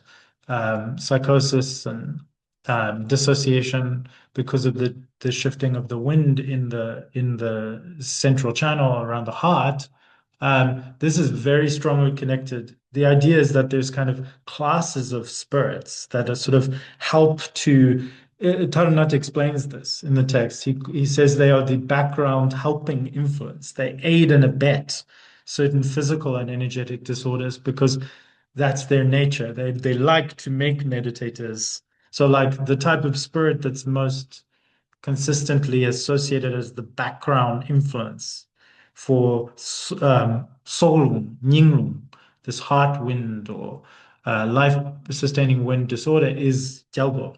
Gyalbo, these Gyalbo spirits whose sort of job it is to destabilize and inflate meditators, make them derail them from their practice. So you might be able to cure the expression of that problem on the energetic or physical level, but until you use ritual means, meditative means to remove the kind of spiritual influence that's creating the conditions for this problem to sustain itself, it might not go away. So you need to understand the classification of the Gek. And then in terms of the five you mentioned, Taranatha says, well, here are five essential, really foundational practices which can be used for any of these three types. So I'm just going to read them to you. They're right at the beginning of the practice. He really wants to start the discussion with these things. So he says, the first of the five is Lamemugu. It's guru devotion. Then he says it's cultivating the view. It's about the view. He says it's the view which is able to uh, see all phenomena, all beings as being illusory, as being like a magical illusion. Then cultivating and having great compassion, uncontrived compassion for all sentient beings. So these things are sort of your ethical orientation, your philosophical view of reality, and your kind of relational basis. If you have those three things in place, it's like even when Gek arise, they aren't necessarily Gek for you if they're arising in that framework. Then the fourth thing is confession practices, confession and purification practices like Vajrasattva, monastic confession practices, sok practices where you sort of repair. So ritually, contemplatively, you acknowledge that there's a problem, that maybe you in the past life or this life you did something wrong, but you have a means to bring things back. And then the fifth one is any practices which are for the accumulating of wisdom and merit, the two accumulations. So he says those ones work for all and any. He says, I just want to read to you what he says about demonic maragek, because he says something very similar to Patrul, the quote that I read there before. He says, obstacles connected with Mara demons are resolved by practicing the protective and averting rites that are taught in the various classes of Tantra, all the while remaining internally steeped in or suffused in, like, your attitude as the practitioner. Yes, you're doing exorcisms. Yes, you're doing rituals to protect against bad spirits that are your enemies, but you should always be grounded in emptiness and compassion. So that's the key point. Um, But then he kind of gives us a little like reorientation. He says, generally speaking, sicknesses, any unwanted reactions, circumstances, impulses, bad, disturbing dreams, te tupa, like harsh, stressful omens that really like aggravate or destabilize you, and so on. He says all these things which are sort of conventionally signs of like spirit, negative spirit influence. He says none of them are definitively or certainly, like necessarily, demonic obstacles. He says, if those things happen, you have these continual bad dreams, spirits taunting you, you get sick and it feels like there's a spirit behind it. He says, if those circumstances worsen or increase obstacles to your practice, then they are obstacles.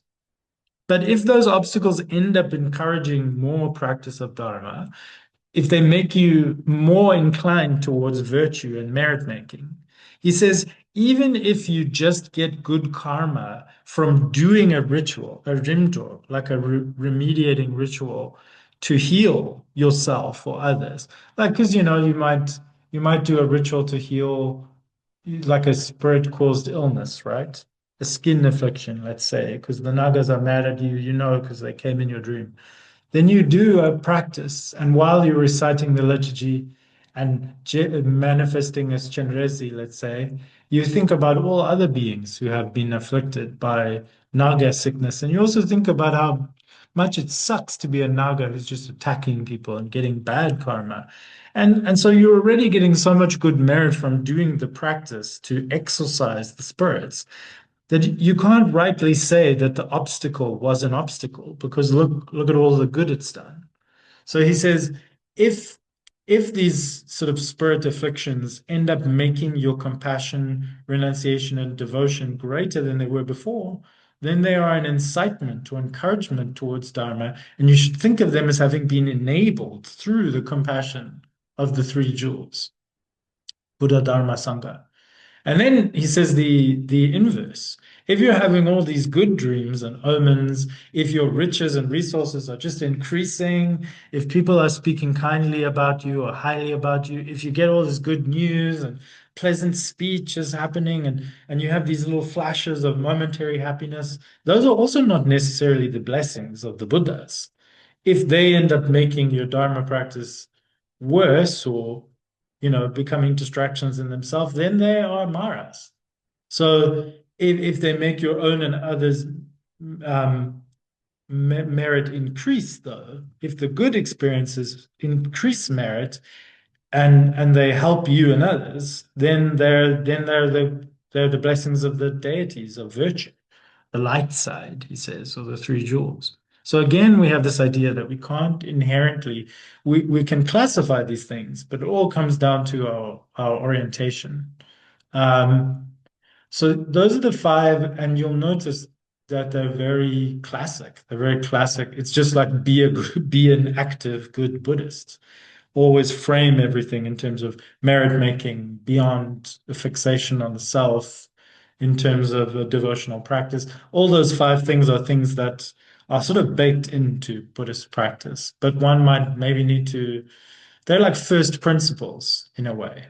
Um, and then he goes on in the text to say, in addition to those five, there are all these other methods. But he's very adamant, like he says here, uh, he says, look, like understand that these five are fundamental. So he says, hang on, let me just find it. Um,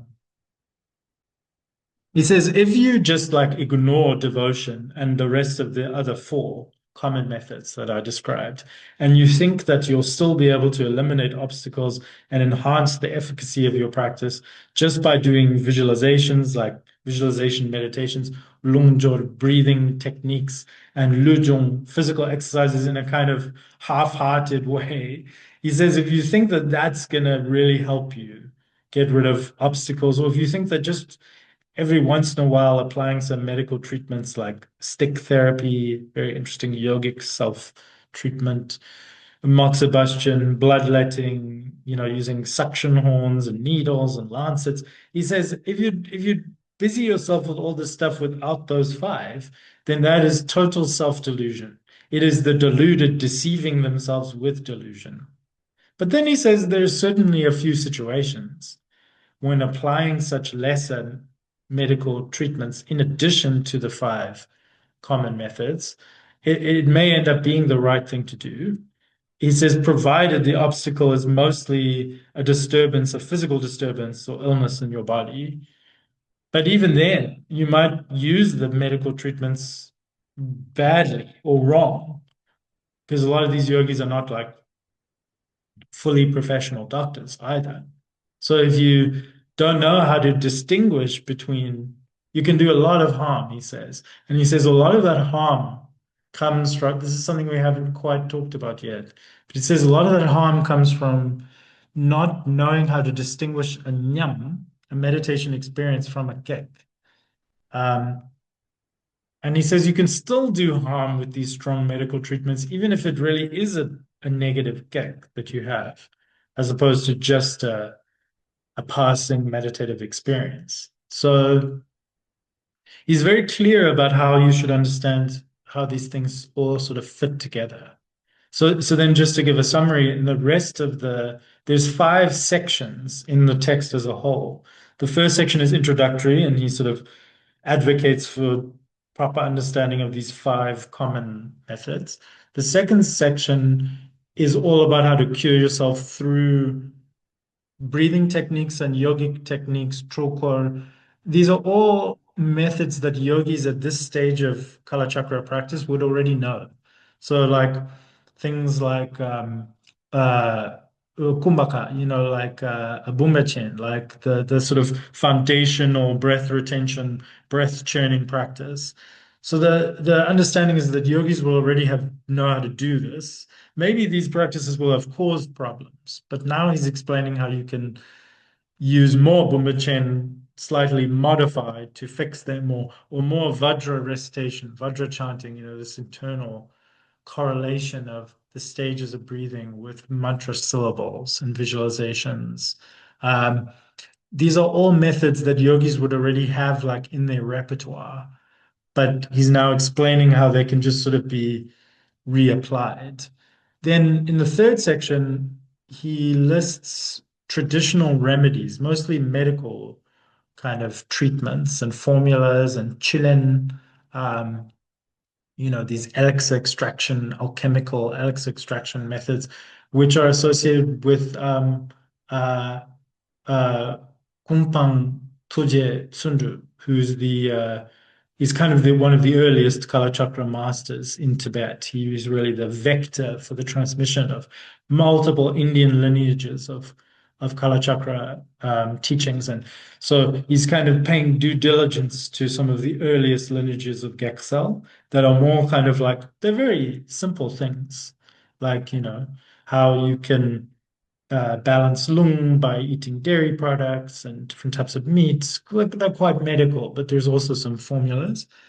Then in the fourth section, there's a very interesting category of Geksal called lorne. Lorne is a term in Tibetan medicine too, that's used to describe like the methods that you apply to prevent side effects from your treatments. So like um, when you do acupuncture in Soaripa, it's even though it's gentle, you're still sticking needles in people.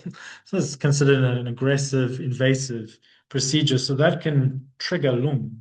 So often doing warming lung balancing treatments like massage, moxibustion, um, uh, warm compresses can kind of prevent the treatment's the right treatment, but if you just use the treatment, you could also skew yourself in one direction. So in this section, he has these very interesting, simple visualization technique, like visualization meditations to balance like problems with the elements. So maybe you have too much fire because you did certain practices, or you're doing a lot of tummo to cure another problem. And so now you need to visualize use visualization, guru yoga visualizations. A lot of these methods you find in other gsel texts too. They kind of work with a repertoire of visualization practices, which are very common across gsel texts. So it involves things like, it usually works on the basis that this is something that Thich Sunggung, the founder of Drigung Kagyu School, he really goes in on this in his gsel text. He says the one method that cures all sicknesses that arise in retreat is to imagine that your body is empty and only made of the channels. Even just doing that empty body visualization, which again is already part of the basic tantric yoga kind of repertoire, even just doing that intensively is often enough alone to cure problems. In his case, he suggests that you combine this with guru devotion. So you imagine the guru at different points in your empty body, in the channels. If you need more fire because you have too much water, you imagine the guru blazing with fire from your navel, filling you with fire. If you feel you have too much rlung, too much air, and you're so dissociative and scattered, then you visualize yourself kind of immersed in oil. Or with a very heavy mandala of earth energy in your, pushing yourself down. They're very simple techniques, but if you're good at meditating and visualizing, which most of these practitioners would be probably at this point, they can be very powerful, especially if combined with visualizing the guru and sort of requesting that the guru help you with that. So that's the fourth section. And then the fifth last section is kind of miscellaneous. Um, he talks about how to treat problems. This is that like inner level of Gek, problems of the lung, of the channels, Dza, lung, and tigle. There's another thing we haven't talked about, but mm, the tigle, these incredibly subtle, sort of distilled, vital essences connected with the reproductive essences in the body, the bindu. These things can also, you're working with these things in tantric yoga. You're working with the bindu. You're sort of moving them through the central channel. You're spreading the energy of the bindu through the body. But there's also the capacity for that vital energy that you're kind of distilling through yogic practices to sort of seep out. Um, to it's the word in Tibetan is tsapa. Tsapa means to literally like drip. And so in some cases, when you're doing sexual yoga practices, this can mean for men, for male body practitioners, if you ejaculate or you have an orgasm, sometimes you lose that built up, recirculated energy. But this is really not just about seminal retention here. We're talking about the bindu on a number of levels. The tigle can come out with different body substances, waste products, with earwax, with blood from the gums, with urine. And there's signs that indicate that you're losing vital essence through your elimination processes, through spirit influence. And so there's different remedies for ensuring that the kind of alchemical vessel of the yogic body remains porous, but only to the degree that it needs to be porous. That you retain these vital energies that you're refining and transforming in the process of tantric yoga. So in this section, he talks about Tsalung Tigle, but especially from a medical angle, whereas sort of chapter 2 was mostly about like tantric yogic views of illness and how to fix energetic problems through more yoga and more breathing and visualization. In the last section, he kind of gives more like a Soa Rigpa, like the recipes and the theory for understanding humoral imbalance is distinctly less tantric. And he says that. He says, if you like, here's a more medical approach. He explicitly says that. Here's a medical lineage. So he knows that the other methods he explained were more tantrically oriented, which is interesting. And then my favorite part of the text is the last line. He's explained, oh, I dictated this, hope it's useful. And then in the very end, he says, oh yeah, and there's also a whole bunch of other texts that I didn't talk about here. You should read those. So I love how like open-ended he is. He's sort of reminding us at the end, this is just a digest I put together. There's so much more out there as far as Gex is concerned, and you might need that other stuff too. It's an open canon in a way. As much as he talks about the need to have lineage-based instruction, you know, um, authentic lineage, he's very big on the fact that, like, look, I mean, there's probably as much Gek as there is Gek cell instruction as there is practice. New Gek cell instructions will be found. That's the other thing. Like we must assume that new Gek cell instructions will appear to practitioners. It's not like we don't just honor this stuff because it's traditional and been passed down. We honor it because it's the methods that are needed to resolve problems that will happen for practitioners. So that's the lay of the land in that text. I wonder if there was anything in the text specifically that really surprised you in looking at the article. Um, any particular methods that you had any thoughts about? We covered it really before in our preliminary discussion. Things Mm. like, for example, if you're constipated, breathe several times out of your left nostril, these kinds of things. I mean, There's a lot of breath retention yeah, and using visualization to sort of direct where you feel the lung is. An right. interesting, like linguistic issue here too, just for interest's sake, is that in Tibetan contexts, there's one word, lung, which is used to translate a suite of Sanskrit terms, which are often quite different. So lung can mean the breath that you're breathing in through your nostrils and that you're physically pushing into, you're directing. Of course, the instructions, yogic instructions will say things that are not exactly what's happening anatomically in the body.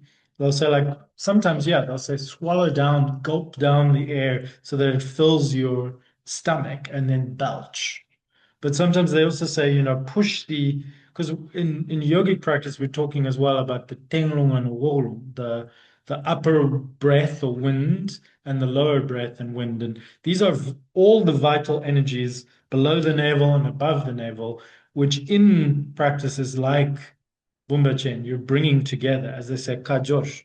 You're making them like meet face to face. You're making them kiss in the navel, the upper and lower energies or winds.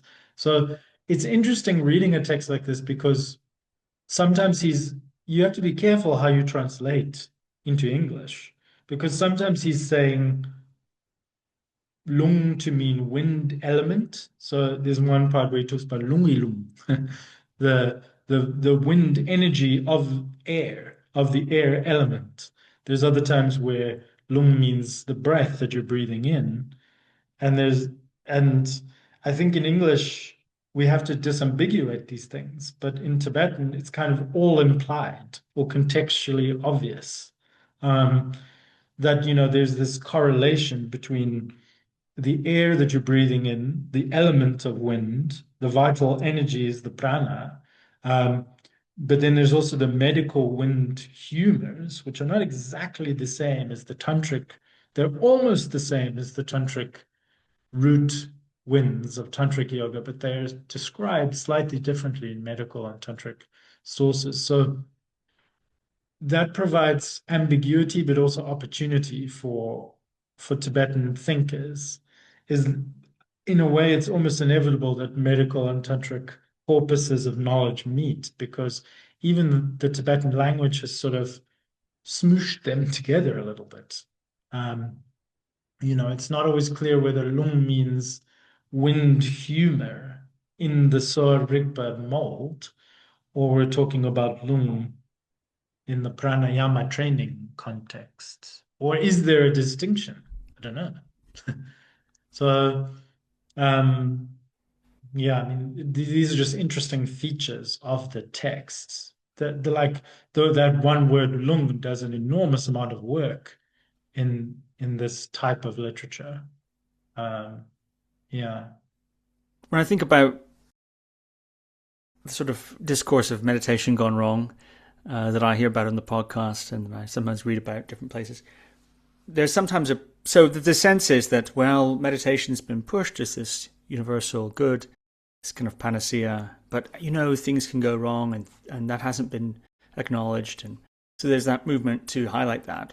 But then there's sometimes a pushback against that, which says actually this is alarmist. It's very rare for this sort of thing to happen for meditation. It's a little bit like you play soccer and you twist your knee or your ACL snaps. Maybe it was a pre-existing weakness or something. It's not really the soccer that did it. You can't really blame the we don't need soccer awareness, injury support institutions. Maybe we just need a better general health system or something. So the analogy being that some people will say, well, people are coming into meditation with pre-existing conditions. We can't really blame the meditation. So anyway, there can be this pushback that maybe there's an alarmist overcorrection going on. So I wonder, in terms of the gsel texts you've read, do you have any sense, is there any sense of the frequency of these things? Is there any sense of how many people are going to need this material if they're practicing? I mean, if I just think off the top of my head of certain lives of saints, hagiographies, namtars, it does come up. I mean, Milarepa has several. Throughout this, I'm very interested in, I think we talked about this before in the Tibetan demonology previous interview, but even masters considered to already be at a very high level of realization don't seem to stop having like dungigek, dugigek, these demonic interferences. It's just that their ability to deal with them has changed. You see great masters like Shapkar has so many stories. It's almost inevitable that when you are out in the wilderness meditating, or when you're sort of lighting up your energy system with this incredible rush of vital force, that like spirits are going to sort of notice you, and it's almost just a sign that things are happening. It's kind of, I do get some people might take issue with this and not agree with me, but I do feel like in Tibetan context there is a certain feeling that like, well, if we're using these methods, it's these accelerated methods, and we're actually even using other methods to accelerate the accelerated methods. So what Bogdan is, I mean, maybe a useful thing to talk about in response to what your last question is this. I have this quote here from that Naropa's Gegsel text, where he says something very interesting about nyam, about meditative experiences, which, I think most people are familiar with this idea in Buddhism that like when you meditate, things will happen, right? But you shouldn't really care about nyam. You shouldn't care about strange sensations, energetic feelings in your body or spirit visitations, because if you get too attached to them, well, they can derail you. And I think every Buddhist tradition has the same general feeling about that, right? But here in Naropa's texts, he says something very interesting at the beginning. He gives an analogy of a farmer uh, sort of cultivating a field.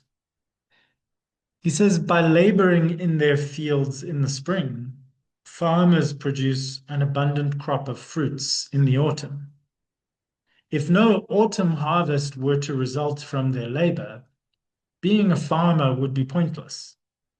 In the same way, if yogis and yoginis, yogic practitioners, give up worldly activities and choose to meditatively cultivate the Buddhist path in the proper way, they will inevitably reap the fruits, the tebu, the results. The word in Tibetan for fruit or crop is the same as the word for result. They will inevitably reap the fruits of meditation experiences, gom nyam, as a result. If no nyam, no meditative experiences, were to come from meditating, meditation would be pointless as a farmer raking a hoe back and forth across the field, but not planting any seeds or um, so all of the Gexel texts acknowledge that producing nyam is vital on the spiritual path. Having nyam, because otherwise you don't know that your practice is doing anything. The issue is just two things. How do you diagnose the nyam? And so in Naropa's Gexel text, he talks about how there are nyam which are positive. They have yunten, that term we saw in Patrul Rinpoche's text. They have positive spiritual benefits or virtue. There are nyam that um, are essentially problematic. They indicate a problem in how you've been meditating or the reaction it's having on you. And that's so negative nyam are basically synonymous with gek. And then there's this whole category of nyam that's just sort of neutral, neither good nor bad. Um, and in the Naropa text, there's a discussion about this. He says that's to continue the analogy, those neutral nyam that are neither harmful nor helpful are like a summer meadow, an uncultivated summer meadow, a wild summer meadow. Just as anything can grow in a meadow in summer, anything at all can manifest in the experience of a yogic practitioner, both during meditation itself and post practice, post meditation session. There's actually no way of saying what specific thing will or won't arise as a nyam. To give just a partial representation of these sorts of experiences, I love this list. It says, you might burst into flames. You might feel like you're encased or drowning in water. You might sink deep under the earth. You might be blown away by the wind. Everything might become dark during the daytime or illuminated at night. You may see many different worldly countries or locations. You sort of your consciousness casts around the world. Uh, you might see a tigress gnashing her teeth. You might be surrounded by hosts of Mara demons who make terrifying noises, or by multitudes of celestial deities who expound the Dharma to you and reveal prophecies. You may magically emanate many different bodies from your own. Your sensory faculties, limbs, and appendages may become sort of incomplete or missing or impaired. So that's like a distortion of body image. You may find yourself seated in the middle of space, like you're just floating in space, and so on. And then he says a funny statement. He says, even though it's impossible for a dried out human skull to neigh like a horse. That's a very specific, surreal thing he's saying. I'm not sure if it's a reference to a story or something. He says, even though it's impossible for a dried out dead human skull to neigh like a horse, such a thing is possible in the nyam, in the meditation experiences of yogis. All these experiences are neither helpful nor harmful. They're not regarded as problematic in any way, and therefore don't need to be remedied. They're all just signs that your mind is settling inwardly. So I do think that in Vajrayana there is a strong focus on the idea that not only are nyam, good, bad, or negative, inevitable, and you have to know how to deal with them, but they're kind of necessary, because how do you know that anything's happening? And how do you know how to shift your practice? How do you know when to do another practice or when the practice is over? So this is where that signs of the path, that Lamtak literature will usually sketch a sort of ideal. It will say, okay, when you're doing this level of this practice, it's actually good if you are having heat in your body. But if that heat doesn't dissipate, then now it's a gek. If you're not getting heat in your body, then actually the practice is not working. So that means you need to do a different practice. They might say, take this medicine, which actually triggers heat through chemicals, just so your body can be primed. So that's where Bogdan comes in. Bogdan means enhancement. These are a sort of repertoire of methods. It might just mean practicing harder. It might mean changing how you practice, like your practice sessions. It often looks like medicines.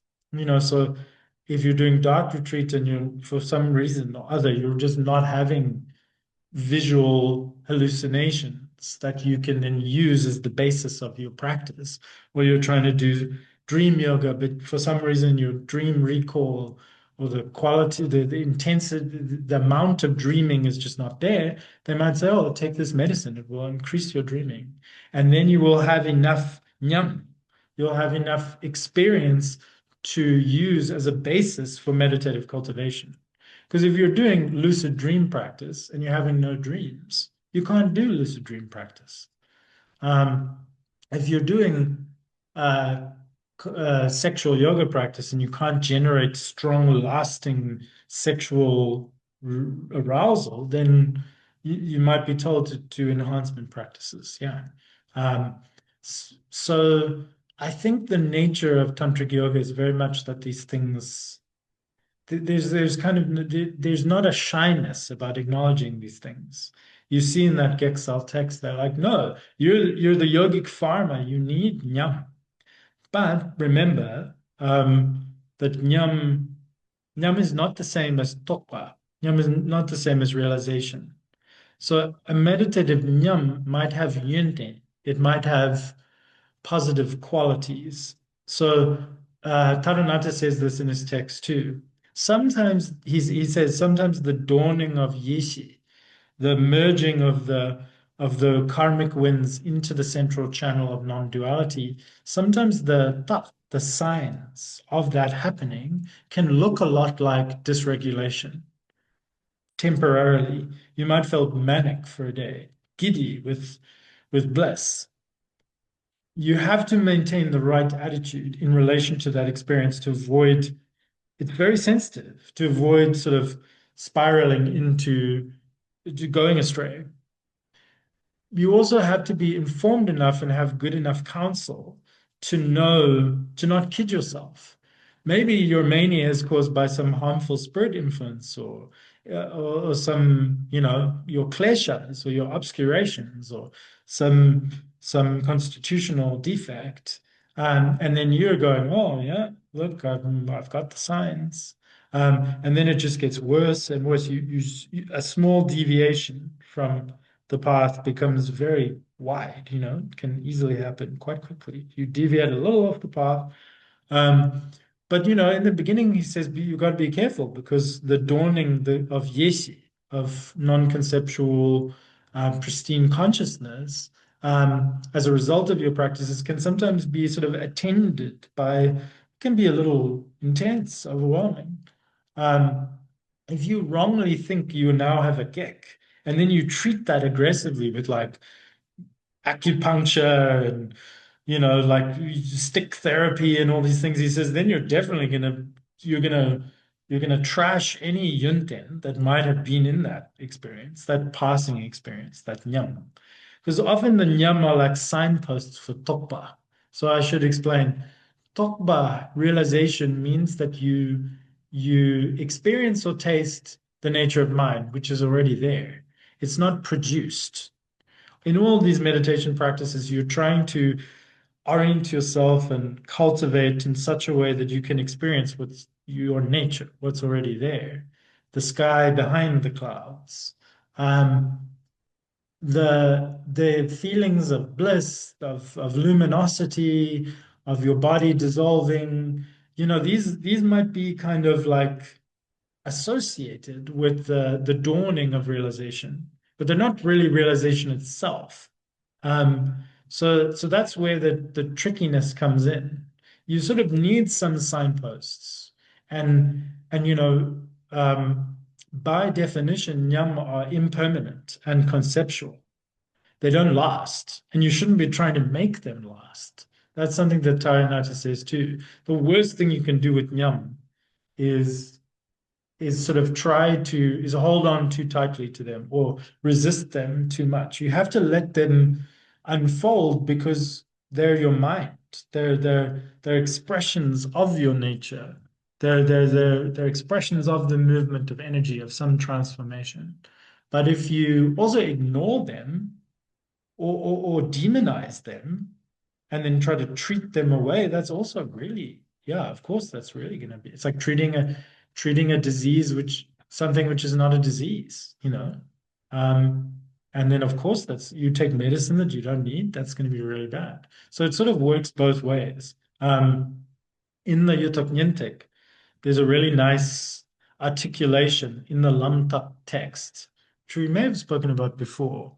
I really like it. It's at the end of the Lamtak text of the Yutak Nyintik. And it's just sort of, oh wait, I don't have it here.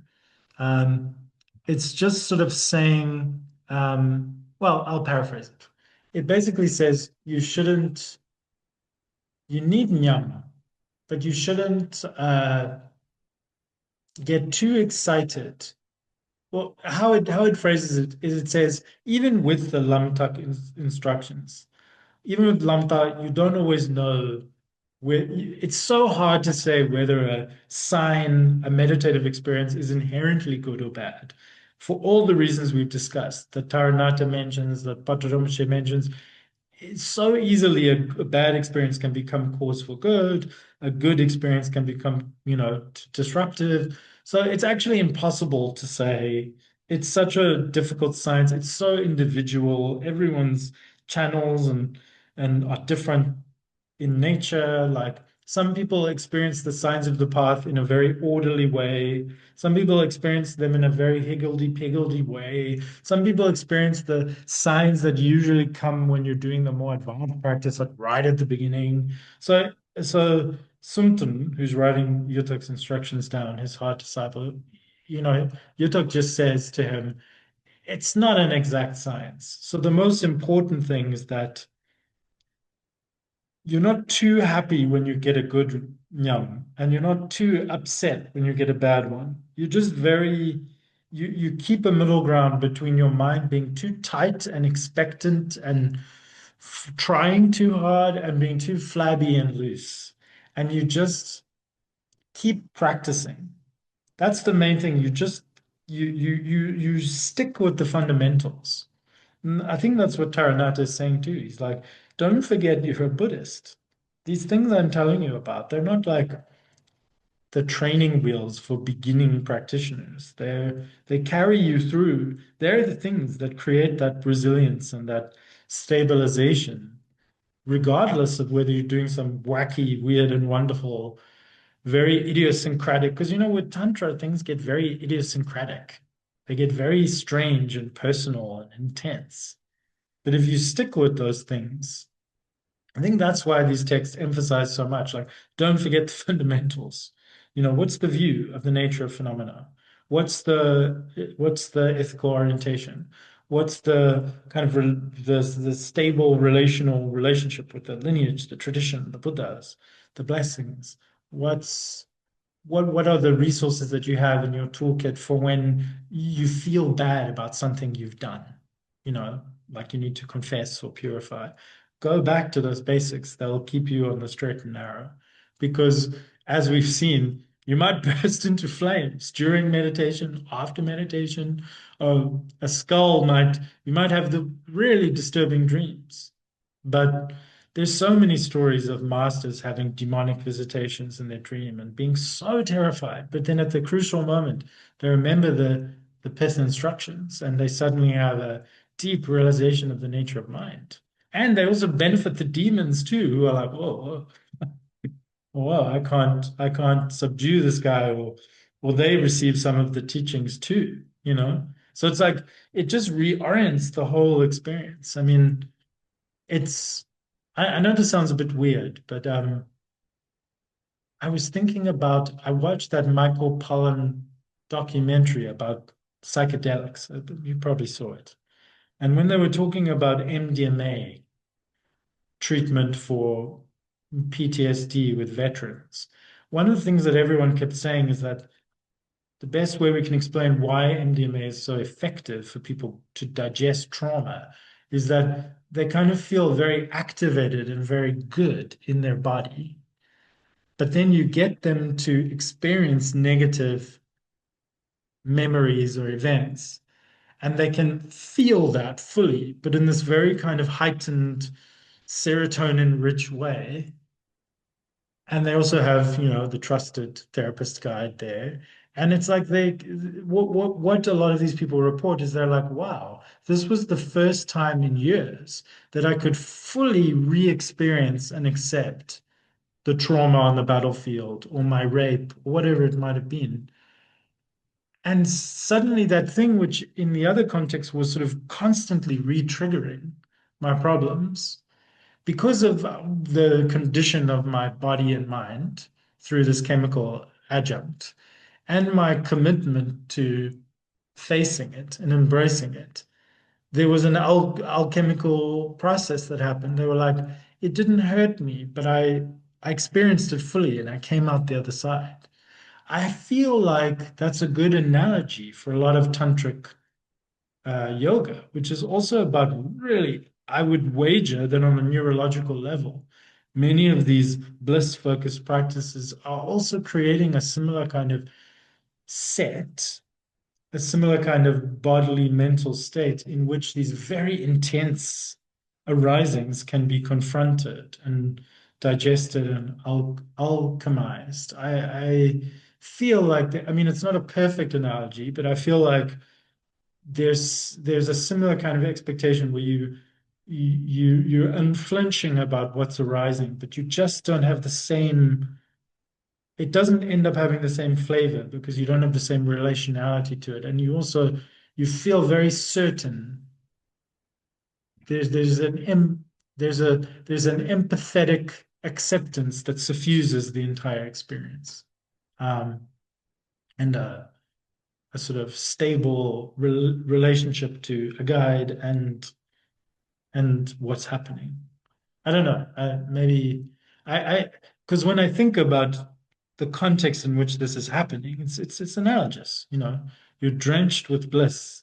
That itself is triggering some strong feelings, and also you're sort of burning away a lot of these memories and traumas. And in the Buddhist context, these go beyond just one life. It's multiple lifetimes worth of karmic traces and experiences that are going to come up, and everything depends on how you relate to that. Everything. um so yeah, I don't know. I liked your analogy to Olympic sport. You said, from one angle, well, not Olympic sport but just professional sports people, we hope that they won't break their ankle or their knee, and if they train right, and we create conditions on the field to prevent these kinds of problems. I think there might be attitudes in some sanghas or teachers of white knuckling things because it's a way of learning. And I think that we should ask questions about whether that's appropriate. Personally, I think that.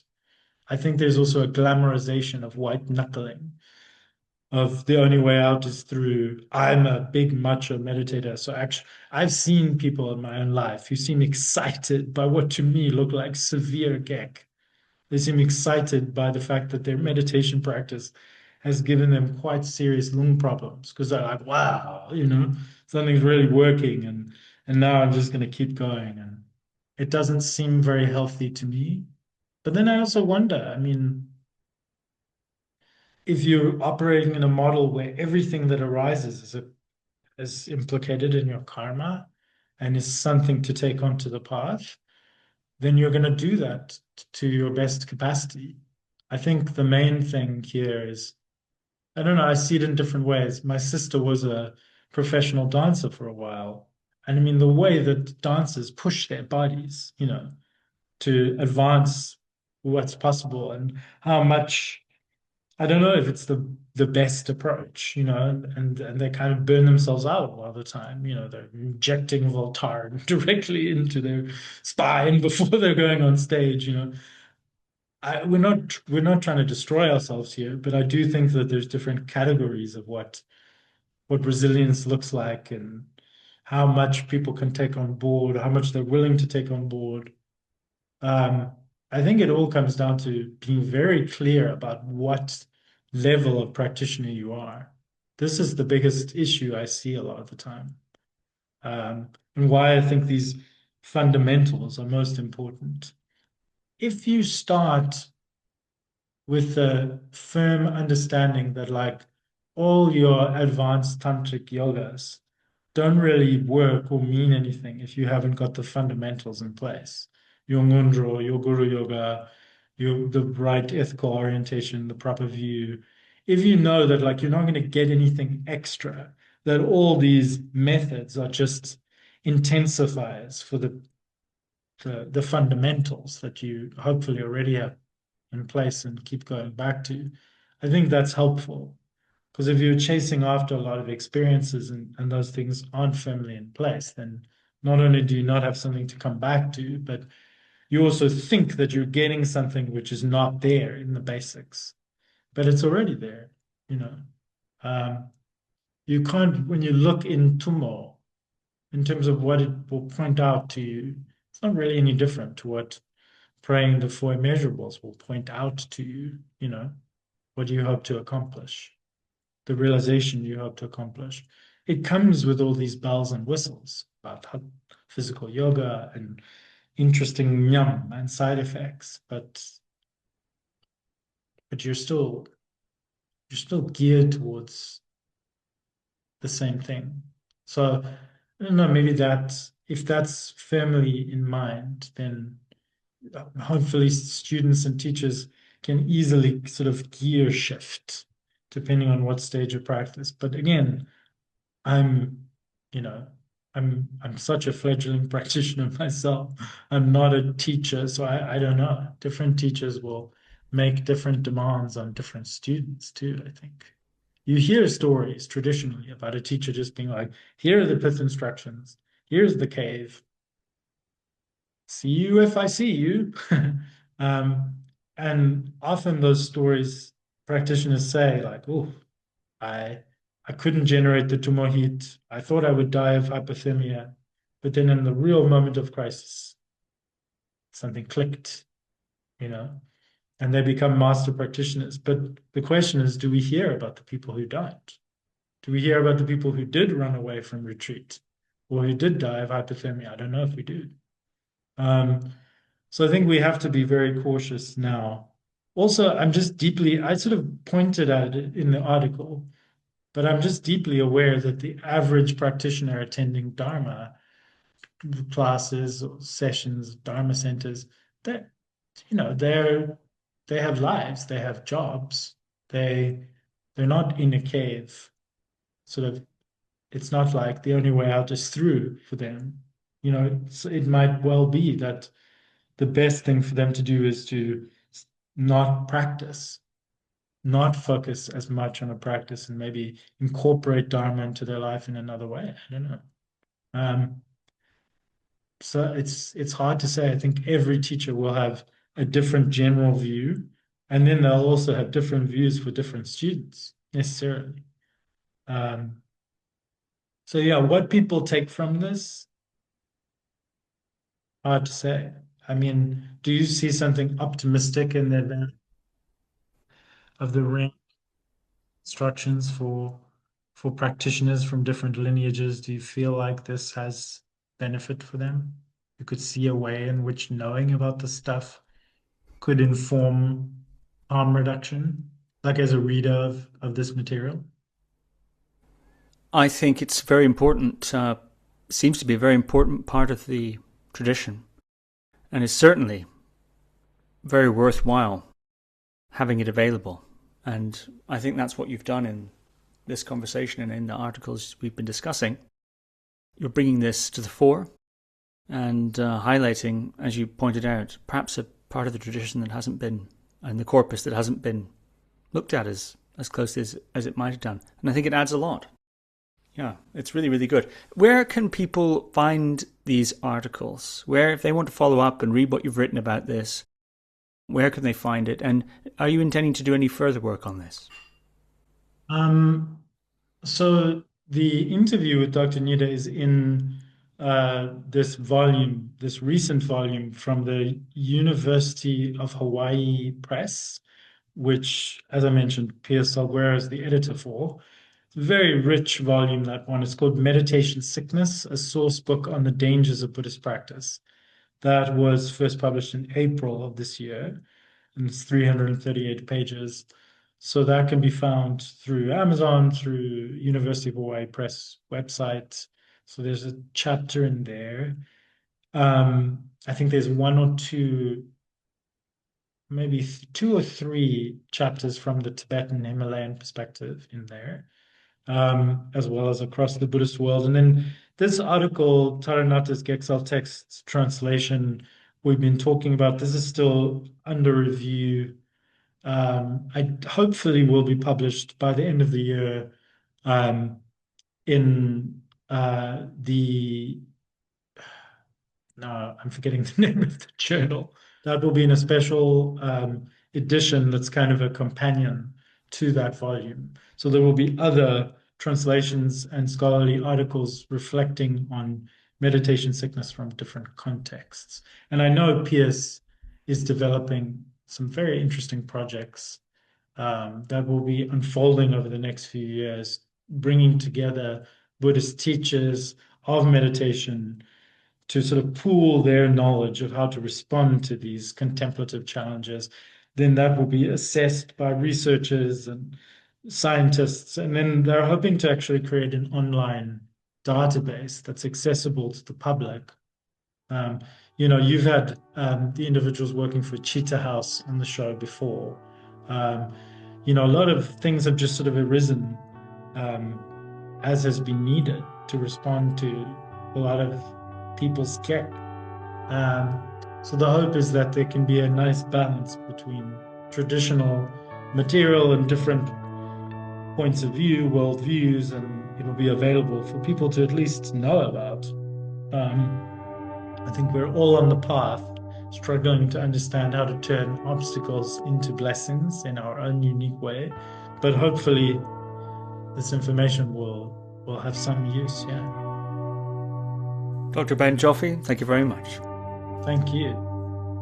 Thank you for listening to another Guru Viking podcast. For more interviews like these, as well as articles, videos, and guided meditations, visit www.guruviking.com.